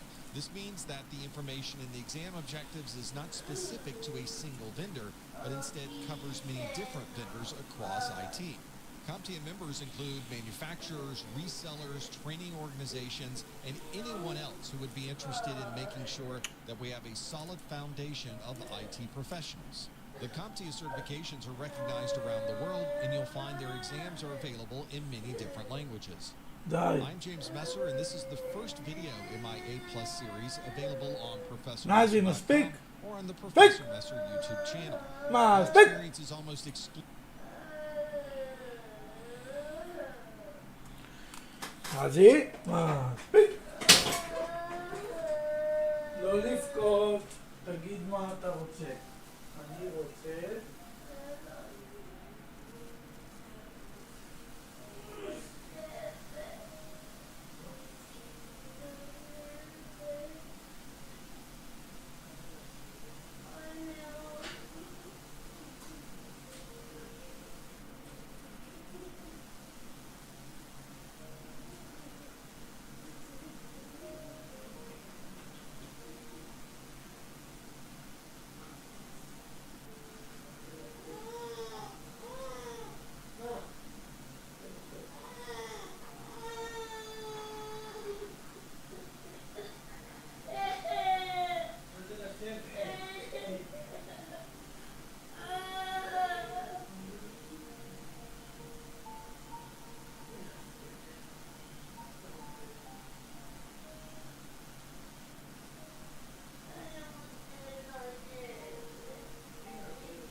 certification technology, going back to supercomputer operations, hardware troubleshooting, networking, and cybersecurity.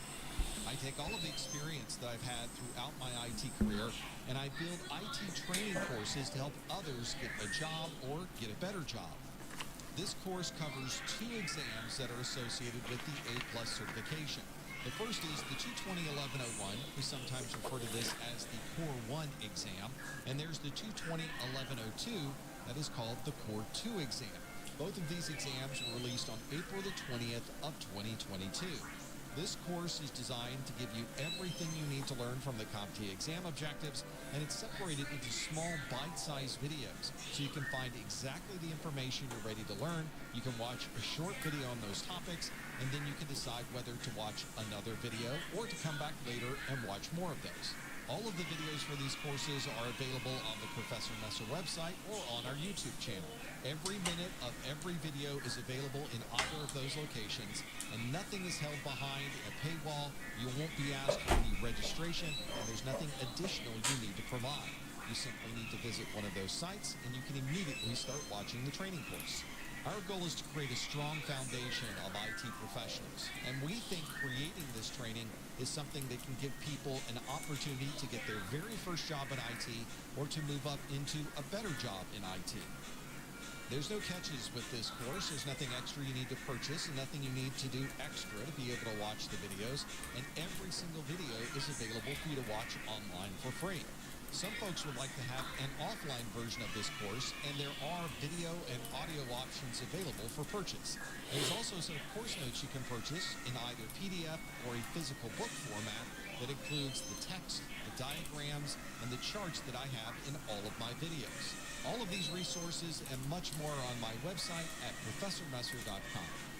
The 220-1101 exam, or Core 1 exam, consists of 5 different domains: mobile devices, networking, hardware, virtualization and cloud computing, and hardware and network troubleshooting. This exam is 90 minutes long, and you'll get a maximum of 90 questions on the exam, although you could get fewer than 90 questions. The passing score you're looking for is a 675 on a scale from 100 to 900. The other exam that you'll need to take is the 220-1102 or Core 2 exam. It consists of 4 domains: operating systems, security, software troubleshooting, and operational procedures. This is also a 90-minute exam with a maximum of 90 questions, and although the scale is the same between 100 and 900, you have to do a little bit better on the Core 2 exam. Passing score is a 700. Both of these exams have to be passed for you to be A+ certified. There's no time restriction between these 2 exams. You could take these exams years apart if you wanted to, and there's no order that you have to go through. You could take Core 1 first and then Core 2nd, or you could reverse this and take Core 2 first and then take Core 1. The goal is to simply pass both of these exams, and as long as you're able to do that, you're A+ certified. The only requirement is you must pass both of these exams before they're retired. These exams were released on April the 20th of 2022, and usually these exams stay around about 3.5 years. I would recommend looking at the CompTIA website to confirm what the retirement date might be, especially if you're planning to take this exam sometime near that retirement date. CompTIA keeps everything updated on their website, so if you're interested in getting a copy of the exam objectives or you want to learn more about the retirement dates, you'll find them all on CompTIA.org. The exam itself may be a little different than industry exams that you've taken in the past. You're probably already familiar with multiple choice type questions. Those are the questions that have multiple answers to choose from, and those are very common on industry certification exams. These exams also have a handful of performance-based questions right at the beginning of the exam. These usually require you to complete a task. They may put you in a command prompt and ask you to perform a function. These might be matching questions or sorting questions. They may have drag and drop components associated with them. But the point is that they can ask you anything from the exam objectives in any form. And although these aren't multiple choice-based questions, all of the information that you need to learn comes directly from the CompTIA exam objectives. The CompTIA exam objectives are available on the CompTIA.org website, and you may be asked anything from those set of objectives on the exam. So make sure you're very familiar with all of the topics listed in those exam objectives, and you'll do just fine on the exam. Before you start your studies, and perhaps before you go in to take your exam, make sure you reference these exam objectives. They provide an extensive list of everything you need to know to be successful with this exam. You'll also want to find a good video training course to watch, and we cover every single topic from those CompTIA exam objectives. We also recommend that you get a good book so that you can have even more information about each of these exam topics. There are a number of good books available on the market, and we have our recommendations available on the Professor Messer website. We also recommend you get as much hands-on as possible. You might want to use your own equipment for this, and we can recommend a number of labs that are available on the Professor Messer website.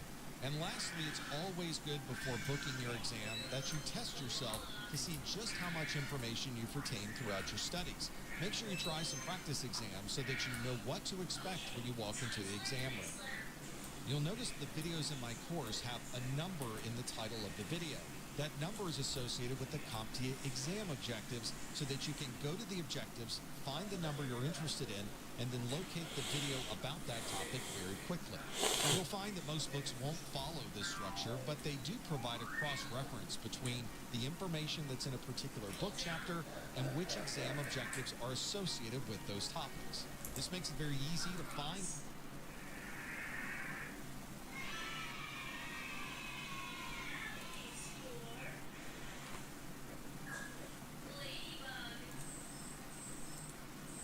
May be looking for, because the exact numbers will be listed in your book. So the method you use for studying is really up to you. If you'd like to jump around from video topic to video topic, you can do it that way, or you can simply start at the beginning of our video series and watch it all the way through one video at a time. During this video, we've mentioned how important it is to have the CompTIA exam objectives because they tell you everything you need to know for the exams, which means this also makes a very good checklist before booking your exam. You can go through the entire objective list and know exactly which topics might need a little more study before booking your exam. If you're planning to take this exam at a testing center, you may want to take some time to stop by and see what type of testing environment they have. It's always good to make sure you're comfortable with the location of the testing center and that the testing center itself is providing the best possible environment for taking an exam. Of course, you could also take your exam at home, but there are a few additional requirements for setting up your testing environment, so make sure you read through the rules on the CompTIA website to know exactly how to set up the testing environment at your home. There are a number of rules on the CompTIA website that you need to be aware of, especially with online testing, so make sure you read through those before booking your online exam. And it might be a good idea to arrive early at the testing center or be ready to take your exam prior to the test start time. This will give you some time to look over your notes and become more comfortable with the testing environment. Whether you're taking the test at home or at a testing center, it's important that this is the best possible environment to take a test. If there's any problem with any noises or the testing environment, make sure those are taken care of immediately before the test is over. Since you're taking a 90-minute exam that could have a maximum of 90 questions, time management becomes very important. You may want to consider jumping over the first handful of performance-based questions and coming back to them at the end, and make sure you take advantage of the mark option for each individual question, which allows you to mark that question to easily find it later on. If your time management has gone well, then you're able to go through every single question of the exam again before submitting it for grading. The details of your exam results and a list of the topics you may have missed on the exam are available in your exam results online. So that's it. You're now ready to get started with your A+ studies. You'll find everything you need on our website at ProfessorMesser.com. Our entire training course is available on the Professor Messer website, and all of the videos are indexed to match the CompTIA exam objectives, and we provide closed captioning and transcripts for all of the videos as well. We also have a quick link to the exam objectives. You'll find it at ProfessorMesser.com/objectives. There's a link there that will take you to the CompTIA website. There's also a chat available 24 hours a day, 7 days a week. You can find me and others that are available to answer your questions at ProfessorMesser.com/Discord. And make sure you check our event calendar so you know exactly when our next live study group will be. We do study groups each month for A+, Network Plus, and Security Plus. Find that on our website at ProfessorMesser.com/calendar. We hope this introduction has given you all the information you need to be able to jump into our training course and earn your A+ certification. Best of luck with your studies, and we'll see you in the training course.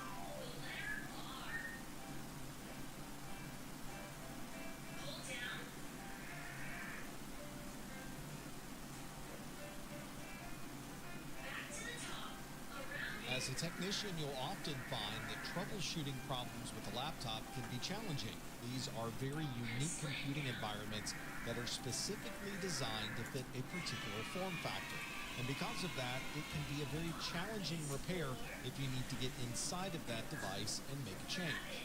You might often find as you look at laptops from different manufacturers that some laptops tend to be easier to repair than others. You'll often become very knowledgeable in one particular manufacturer's laptops because that's the one that your organization will tend to purchase the most. And you'll find over time you'll become much more comfortable with repairing those particular brand of laptops. Many laptop manufacturers will provide service information so you can learn more about the process required to replace the keyboard, the display, or other components within the laptop. Our laptops are mobile devices, so it's important to have some type of power source when you're traveling. Many laptops will have batteries included, and usually these batteries are very modular. You can unplug and reconnect those batteries to your laptop, and you don't have to take apart the laptop to gain access to that battery. Some laptops will have batteries inside of the laptop case, and those obviously are not designed to be modular. Many of the battery technologies we use today are lithium-ion or lithium-ion polymer. These batteries are designed to be fully charged. You can discharge some of the battery and charge it back up again without worrying that you're causing a memory effect or limiting the amount of capacity that battery might have. However, each time you charge that battery, it diminishes the capacity just a bit. So after a number of years, you may find that you have to replace the battery because it's not able to maintain the charge that it once did. Because laptops have a very specific form factor, you'll find that the batteries used in these laptops are very specific to a particular make and model of laptop.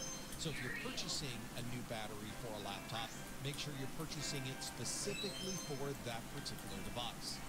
Here's an example of a very modular battery configuration on the back of a laptop. There are two different batteries underneath this empty space, and you can see they will slide in and lock into place. You can unlock the battery with the switch that's on the back, pull it out, and replace it with a new battery. This means if you're traveling and you use up the capacity of one battery, you can easily disconnect that battery and connect a fresh one to your laptop. The keyboard is probably the most used component of a laptop. It is our primary input into the operating system, and fortunately, it's a very easy component to replace. There's a single device that's usually connected with a ribbon cable to the main part of the laptop. This is the back of a laptop keyboard, and you can see there is this single ribbon cable that's used to connect and disconnect from the laptop motherboard. You do have the option on many laptops to plug in an external keyboard to a USB interface, so if you're running into problems with the keyboard that's integrated into your laptop, you may be able to work around those problems by using an external keyboard. One of the challenges we have with laptops is as the laptop becomes smaller, there's less space to have a keyboard. So we're using a lot of extra function keys and changing around the layout of the keyboard just to be able to fit it into this small place. You can see on this laptop that we don't have enough room for a numeric keypad on the right side, and the inverted T that we use for arrow keys is put underneath the shift key on the right side. Some larger laptops can include other keys. For example, this laptop does have a numeric keypad, but you'll notice a lot of the function keys for home, in, page up, and page down have been moved just above the numeric keypad. And you can also see that the function keys also have secondary functions associated with them. So the key that you would normally use for F1 has a question mark, which is probably the help key for this particular laptop. Function 2 looks like it is a brightness or brightness down setting, and F3 is a brightness up setting. The way that we would access those secondary functions is to hold down the function key on the keyboard and press the appropriate key on the function keypad. Because these laptops are mobile, we tend to sometimes have things fall within the keyboard itself, or the keycaps themselves might be damaged and we might have to replace them. These keycaps, though, are very fragile, so make sure you check with the manufacturer's instructions and you follow exactly what they recommend when changing anything with that keyboard. You don't want to break any part of the keycap itself when you're removing it or placing it back onto the laptop, and you want to be sure that the mechanics underneath are not damaged at all. This picture shows just how delicate these tiny little plastic pieces are underneath the keycaps, so you want to be very, very careful when doing any type of maintenance on that laptop keyboard. All of the programs that are executing in your operating system are executing in memory, and if we ever need to increase the amount of memory in our laptop, then we'll probably want to use SODIMM, or the Small Outline Dual Inline Memory Module. This form factor is very common for laptops and other mobile devices, and often there is a window or an opening at the bottom of the laptop that allows you to easily add and remove these memory modules.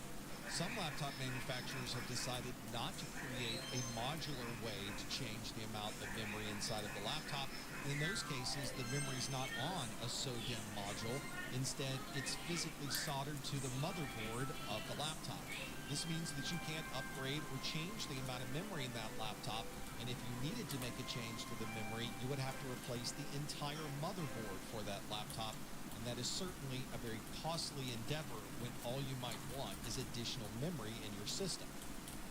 Here's a picture of a SODIMM. This one is in context with everything around it, so you can see this is a relatively small memory module, especially when you compare it to the larger DIMMs that you might find inside of a desktop computer. To be able to install the SODIMM, you place it into the memory slot on the laptop, push it down so that it locks, and now you have additional memory in your laptop. Our laptops also need some type of storage space so that we can retrieve or save files to that system. Older laptops might have storage in the form of a magnetic disk. This is the hard drives that we traditionally think about. These are spinning physical drives, but they're in a form factor that's around 2.5 inches. This 2.5-inch form factor works well for these portable platforms, especially when you consider that desktop platforms have the larger 3.5-inch size hard drives. Many newer laptops will instead have solid-state drives, or SSDs, instead of spinning hard drives. As the name implies, a solid-state drive is solid-state. There are no moving parts inside of an SSD, even though the SSD shown here in this picture looks identical to the form factor and connectivity you might have for a hard drive. This makes it very easy to perform an upgrade because you can unplug a hard drive and connect an SSD to the same interface using exactly the same form factor. One significant advantage of the SSD is the greatly increased speed for reading and writing data to this device. And by simply upgrading from a hard drive to an SSD, you can greatly improve the performance of almost any device. There's also another interface type available on many devices called an M.2 interface. This is an M.2 interface on an SSD drive, and you can see the size of this SSD is much smaller than the larger and more traditional SATA-connected SSD. This means we can fit a lot more storage in a much smaller space, and we don't have the cables that you would normally find on a traditional SATA-connected SSD. This is also a very modular form of storage. You can simply plug it into a slot, use a screw to connect it, and you now have additional storage inside of your system. Here's another view of these two storage devices together. One is a spinning hard drive with a SATA connection. The other is an SSD using an M.2 interface. And you can see these are two different kinds of connections using a very different form factor inside of the laptop. If you need to replace or upgrade the storage that's inside of your laptop, you may find that everything is internal to the laptop and you have to open the entire back of the laptop to gain access to that particular storage bay. Or there may be a window or an opening on the back of a laptop, and you simply need to open one single window to gain access to the entire storage area. Whether these are drives that are inside of the laptop or they're accessible from a cover on the back of the laptop, they're relatively easy to replace. There are probably a few screws you would remove. You would disconnect it from the SATA connection that's on your laptop and then slide it out of that particular bay. To add a new drive, you simply plug it into the cable, screw it down, and now you have a new drive inside that laptop. If you're connecting to an M.2 interface, it's even easier. It's a single screw that allows you to either connect or disconnect that M.2 drive, and it simply slides out of that M.2 interface, very similar to the interface you would use for installing memory on a system. This laptop happens to have a cover in the back that gains access to the storage drive. You would unscrew that cover and remove it from the system, and then unscrew the mount that is keeping that drive in place inside of the laptop. On this laptop, you simply slide the drive back, which disconnects it from the SATA connection, and you can remove it from the laptop. It's a similar process if the drive is inside of the laptop without an access cover. You'll just have to remove the entire back of the laptop to be able to gain access to that drive. And if you're lucky enough to have a laptop with an M.2 connection, there's probably a cover on the back that you can remove, and then you can add the SSD, use the single screw to tighten it down, replace the cover, and now you have a new storage drive on your laptop. Because the performance of a system can be improved dramatically by replacing a spinning hard drive with an SSD, it's very common to perform these migrations and move an operating system from an existing spinning hard drive to a new SSD on these laptops. You can do this a number of different ways. One common way to do it is to install an operating system on the SSD and simply move over a user's documents and any applications that they might need. However, this can be time-consuming because it requires an additional operating system installation, and then you have to manually move over everything that user might have in their user documents and then manually install any applications that are important for that user. Another way to migrate from a hard drive to an SSD, and a method that's perhaps more elegant, is to create a clone or an image of the hard drive and move that image to the new SSD. This means that you don't have to install a new operating system on the SSD, and when you move this image from one system to the other, you're moving everything, all of the user's data and all of the user's applications. To perform this migration, you'll need software that can create the image on the hard drive and move that image or copy it onto the SSD.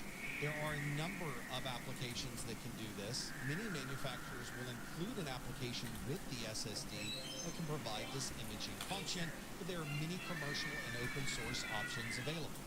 Some organizations will create one single image file and use that image file to create multiple copies across multiple systems.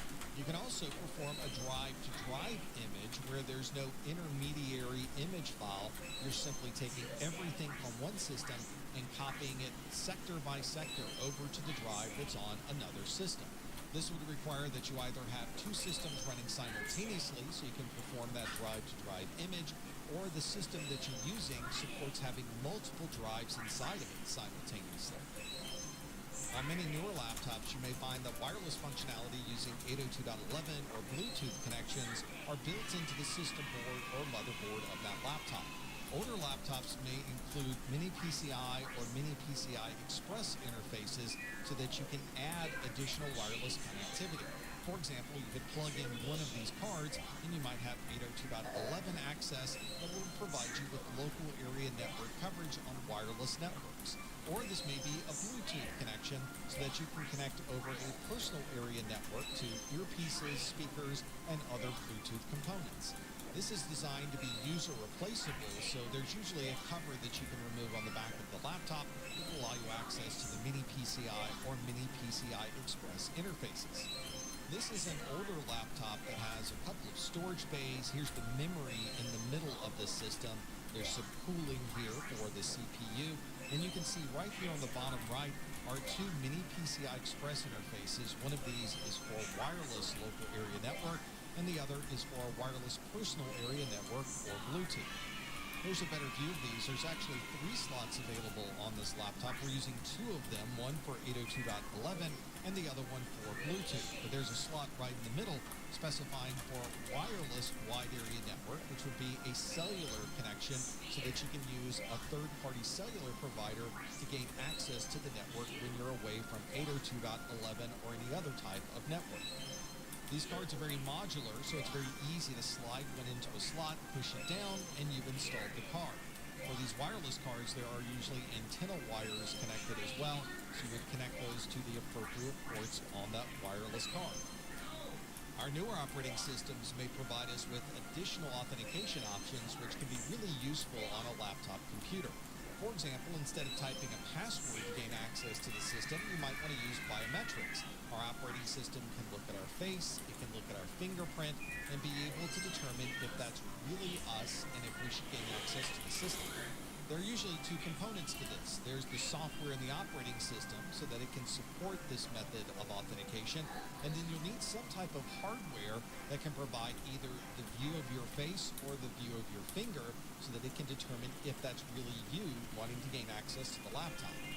If you look at the options for authentication in your account settings in Windows, you'll see the different options that are available. We're all very familiar with the password option, for example, but if you wanted to use biometrics, you could use Windows Hello Face, which will use the camera on your system to look at your face, or use Windows Hello Fingerprint, which uses a fingerprint reader. Since it's difficult to duplicate your face or your fingerprint, these are relatively secure ways of authenticating into your laptop. And in some cases, you might use multiple forms at the same time to provide additional factors of authentication. For example, you may have to type a password and use your fingerprint just to make sure that you really are the person gaining access to that laptop. This is the laptop keyboard we were looking at earlier. You can see on the right side, underneath the keyboard, is the small sensor. That's your fingerprint sensor. So to be able to authenticate to the system, you simply slide your finger across that sensor. It will recognize your fingerprint and give you access to the operating system. We're also seeing NFC, or near-field communication, being used more and more with laptops. It's a technology we've been using for quite some time on our mobile devices. Now we're starting to see it integrated into our laptop systems. This allows us to transfer data or perform authentication to the device without physically touching the device. If you're in a store and you paid during checkout with me occasionally, and you needed to quickly authenticate each time you walk up to the laptop, by using your phone or your watch, you're able to provide that authentication without having to touch anything else on the system, input any extra passwords, and quickly gain access to the operating system.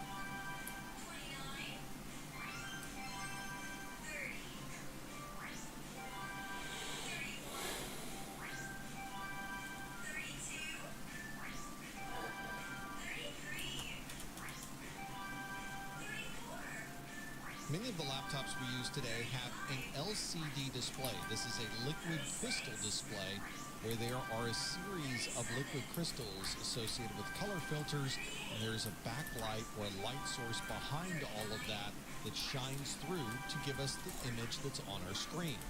From a laptop perspective, the advantages of an LCD display is that they are lightweight and use very little power, and they're relatively inexpensive to make, keeping the cost of the laptop down. There are some disadvantages with LCD displays. One is that this light source in the back has to shine through to provide the color, which means getting a true black can be quite difficult on an LCD display. We might also have different kinds of backlights on our displays. The light source may be fluorescent, it may be LED, or maybe some other type of light. If this backlight was to fail, you can see that it's part of the display itself, making it relatively difficult to be able to repair or replace. There are 3 different technologies of liquid crystal displays that you need to be aware of. One is the TN LCD. This is the Twisted Pneumatic LCD, which gives us very good response times. If you're a gamer or you're using some application that has fast-moving graphics, this may be the display type for you. Unfortunately, these displays often have very bad viewing angles, which means once you get off to the side of the display, you'll notice there's an inversion of the color. If you want the best possible view of a TN LCD, you need to be looking directly at the display.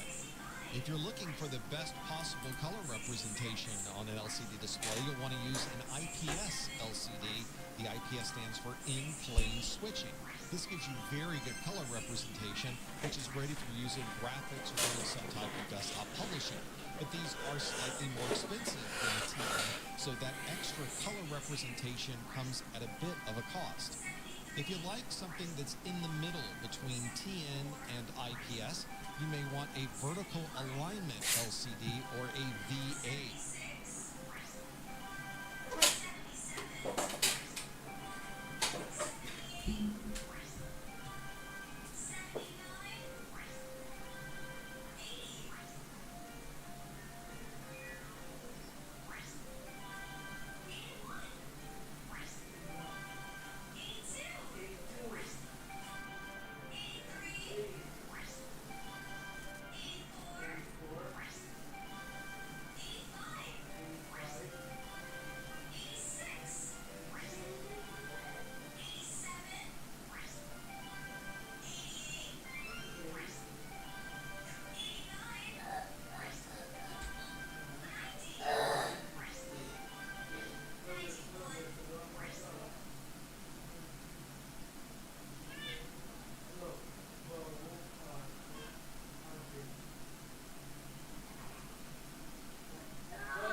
Good color representation, but you'll find the response times are a bit slower than a twisted pneumatic LCD.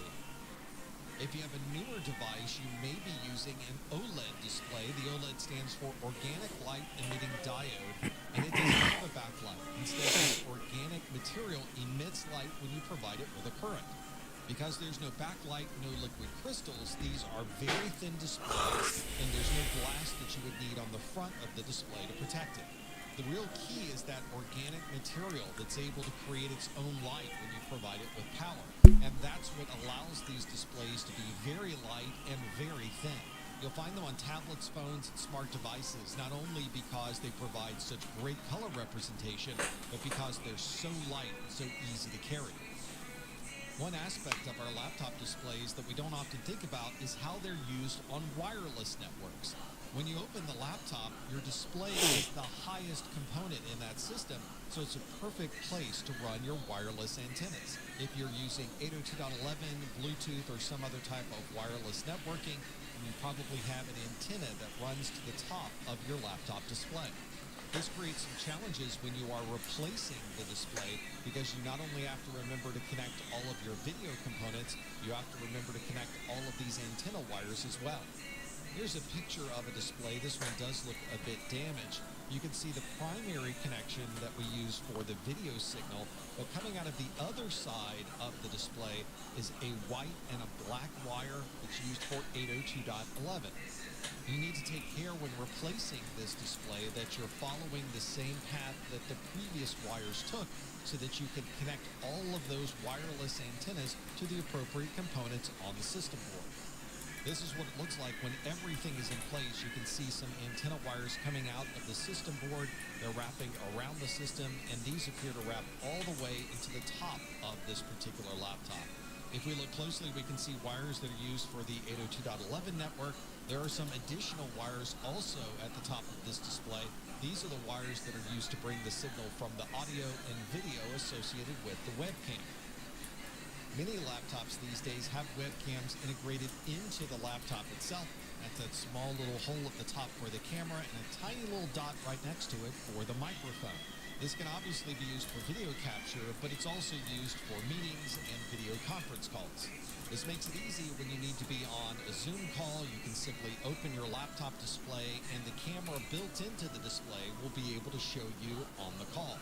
Here's a better shot from this laptop, which clearly shows that this is the webcam that's integrated into the laptop display, and you can see there are holes also for the microphone in the display as well. We mentioned earlier that a liquid crystal display needs some type of light behind the system to shine through so that we're able to see the images on the screen. If you're working with an older laptop, this might be a fluorescent type of light, specifically a CCFL or cold cathode fluorescent lamp. These require a bit more power than the LED lights that we tend to use today, and you'll find the LED backlights are also a bit thinner, taking up a lot less space on your laptop computer. If you're working with an older laptop or you need to replace the display on an older laptop, you may find that the backlight that it's using is a CCFL backlight. Newer LCD displays might use LED lights instead of using a fluorescent lamp. These LED lights may be around the edge of the display, or they might be in a matrix such as the one that's seen here. These have become so common that instead of people referring to this as an LCD, they often refer to it as an LED display. What they really mean, of course, is an LED backlit LCD. If you were to pull the front off of a display that has LED backlights, you might see the matrix behind it looking like this. These are strips of LED lights, and you can see each one of these LED lights is in a very large matrix behind the display. The display is smart enough to recognize what parts of the display should be lighter or darker and will adjust the lighting depending on what you're viewing on the screen. If you're working on one of these older laptops with CCFL or these fluorescent backlights, you may also find some additional components behind the screen. These are inverters. We use these inverters because the CCFL backlight requires AC power, but your laptop is using DC power.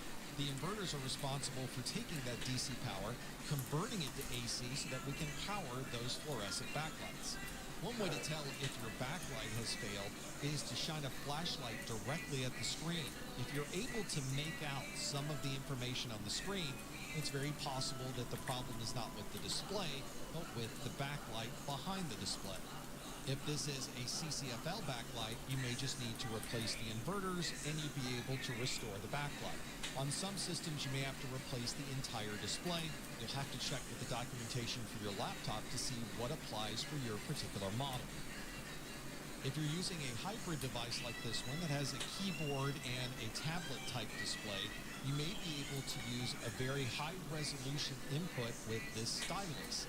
That stylus allows you to directly draw on the screen, and whatever you're pushing on the screen is converted into digital signals in the display. We're able to provide that conversion because inside of this display is a digitizer that converts that analog input onto the display into digital signals that the computer can use. The digitizer in your device may only allow for stylus input, or it might also provide input using a touch screen.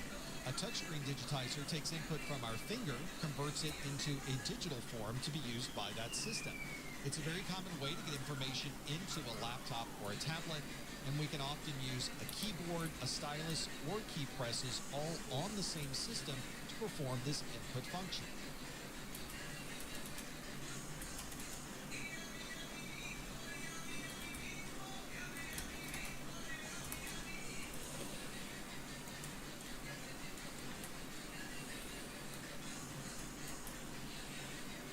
The amount of technology in a single phone or tablet is remarkable, and in this video we'll talk about connectivity for those particular devices. There's both wired and wireless options for connectivity on our phones, on our tablets, and we've seen many changes to the standards and the way that we connect to those devices through the years.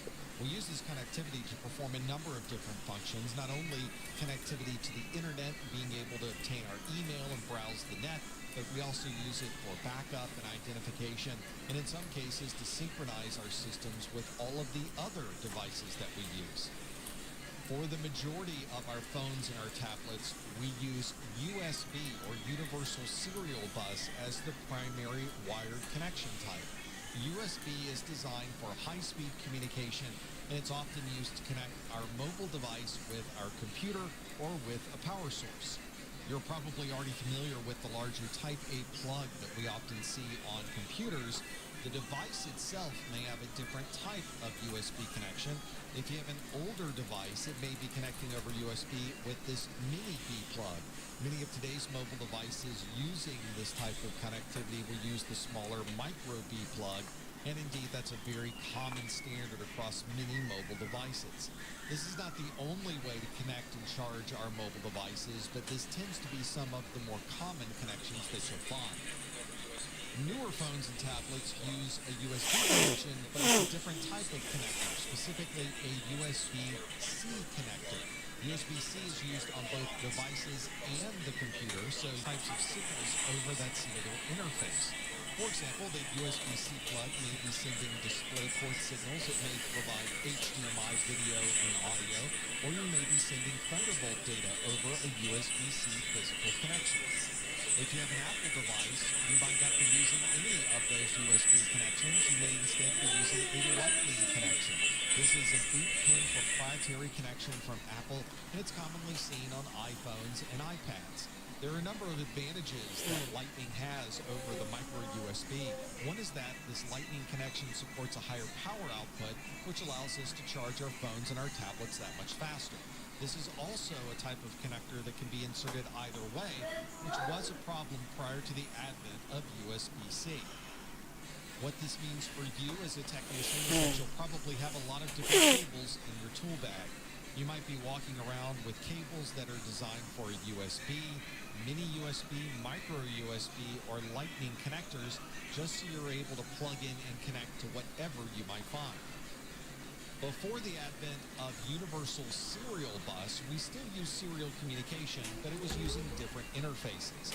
Commonly, it would use a DB9 interface. This is a 9-pin connection.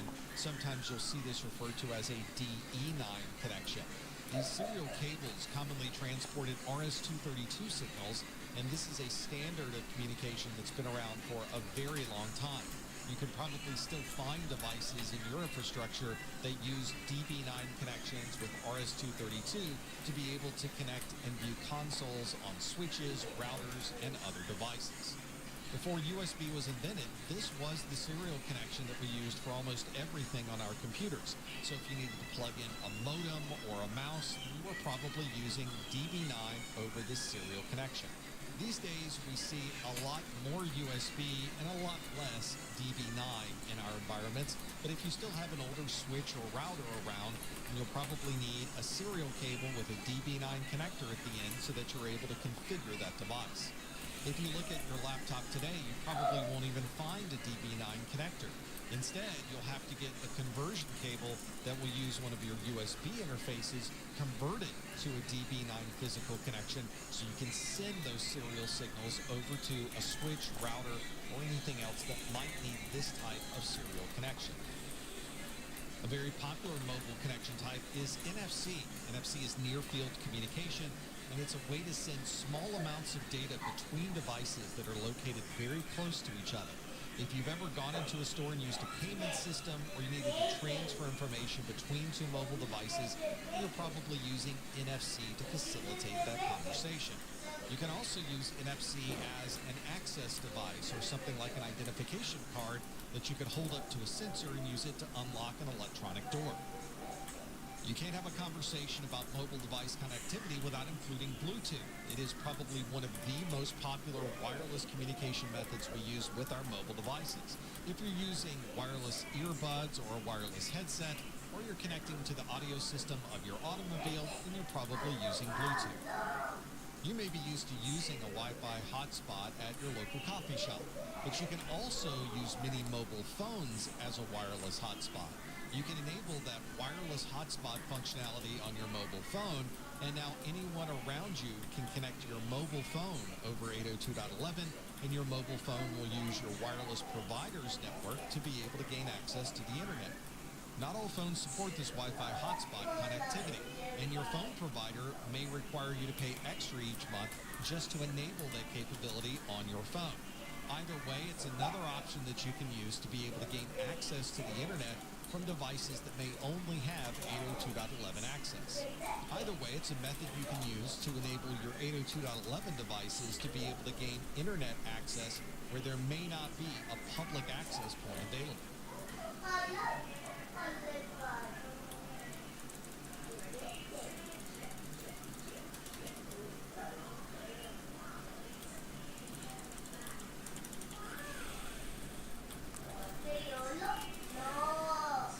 Many of us use tablets and mobile phones every day, and we use our fingers to manipulate and select things that might be on the screen. But there are other ways to provide input into these devices, and one of these methods is through the use of a touch pen. This is a touchscreen pen. You might see this referred to as a touchscreen stylus.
אבא חזק.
very capacitive stylus. It allows you to manipulate and activate the interface on these devices without physically touching the screen with your hand.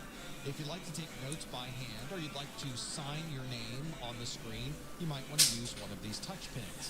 Since we're used to using a pen or a pencil to perform many of these functions, it simply emulates that same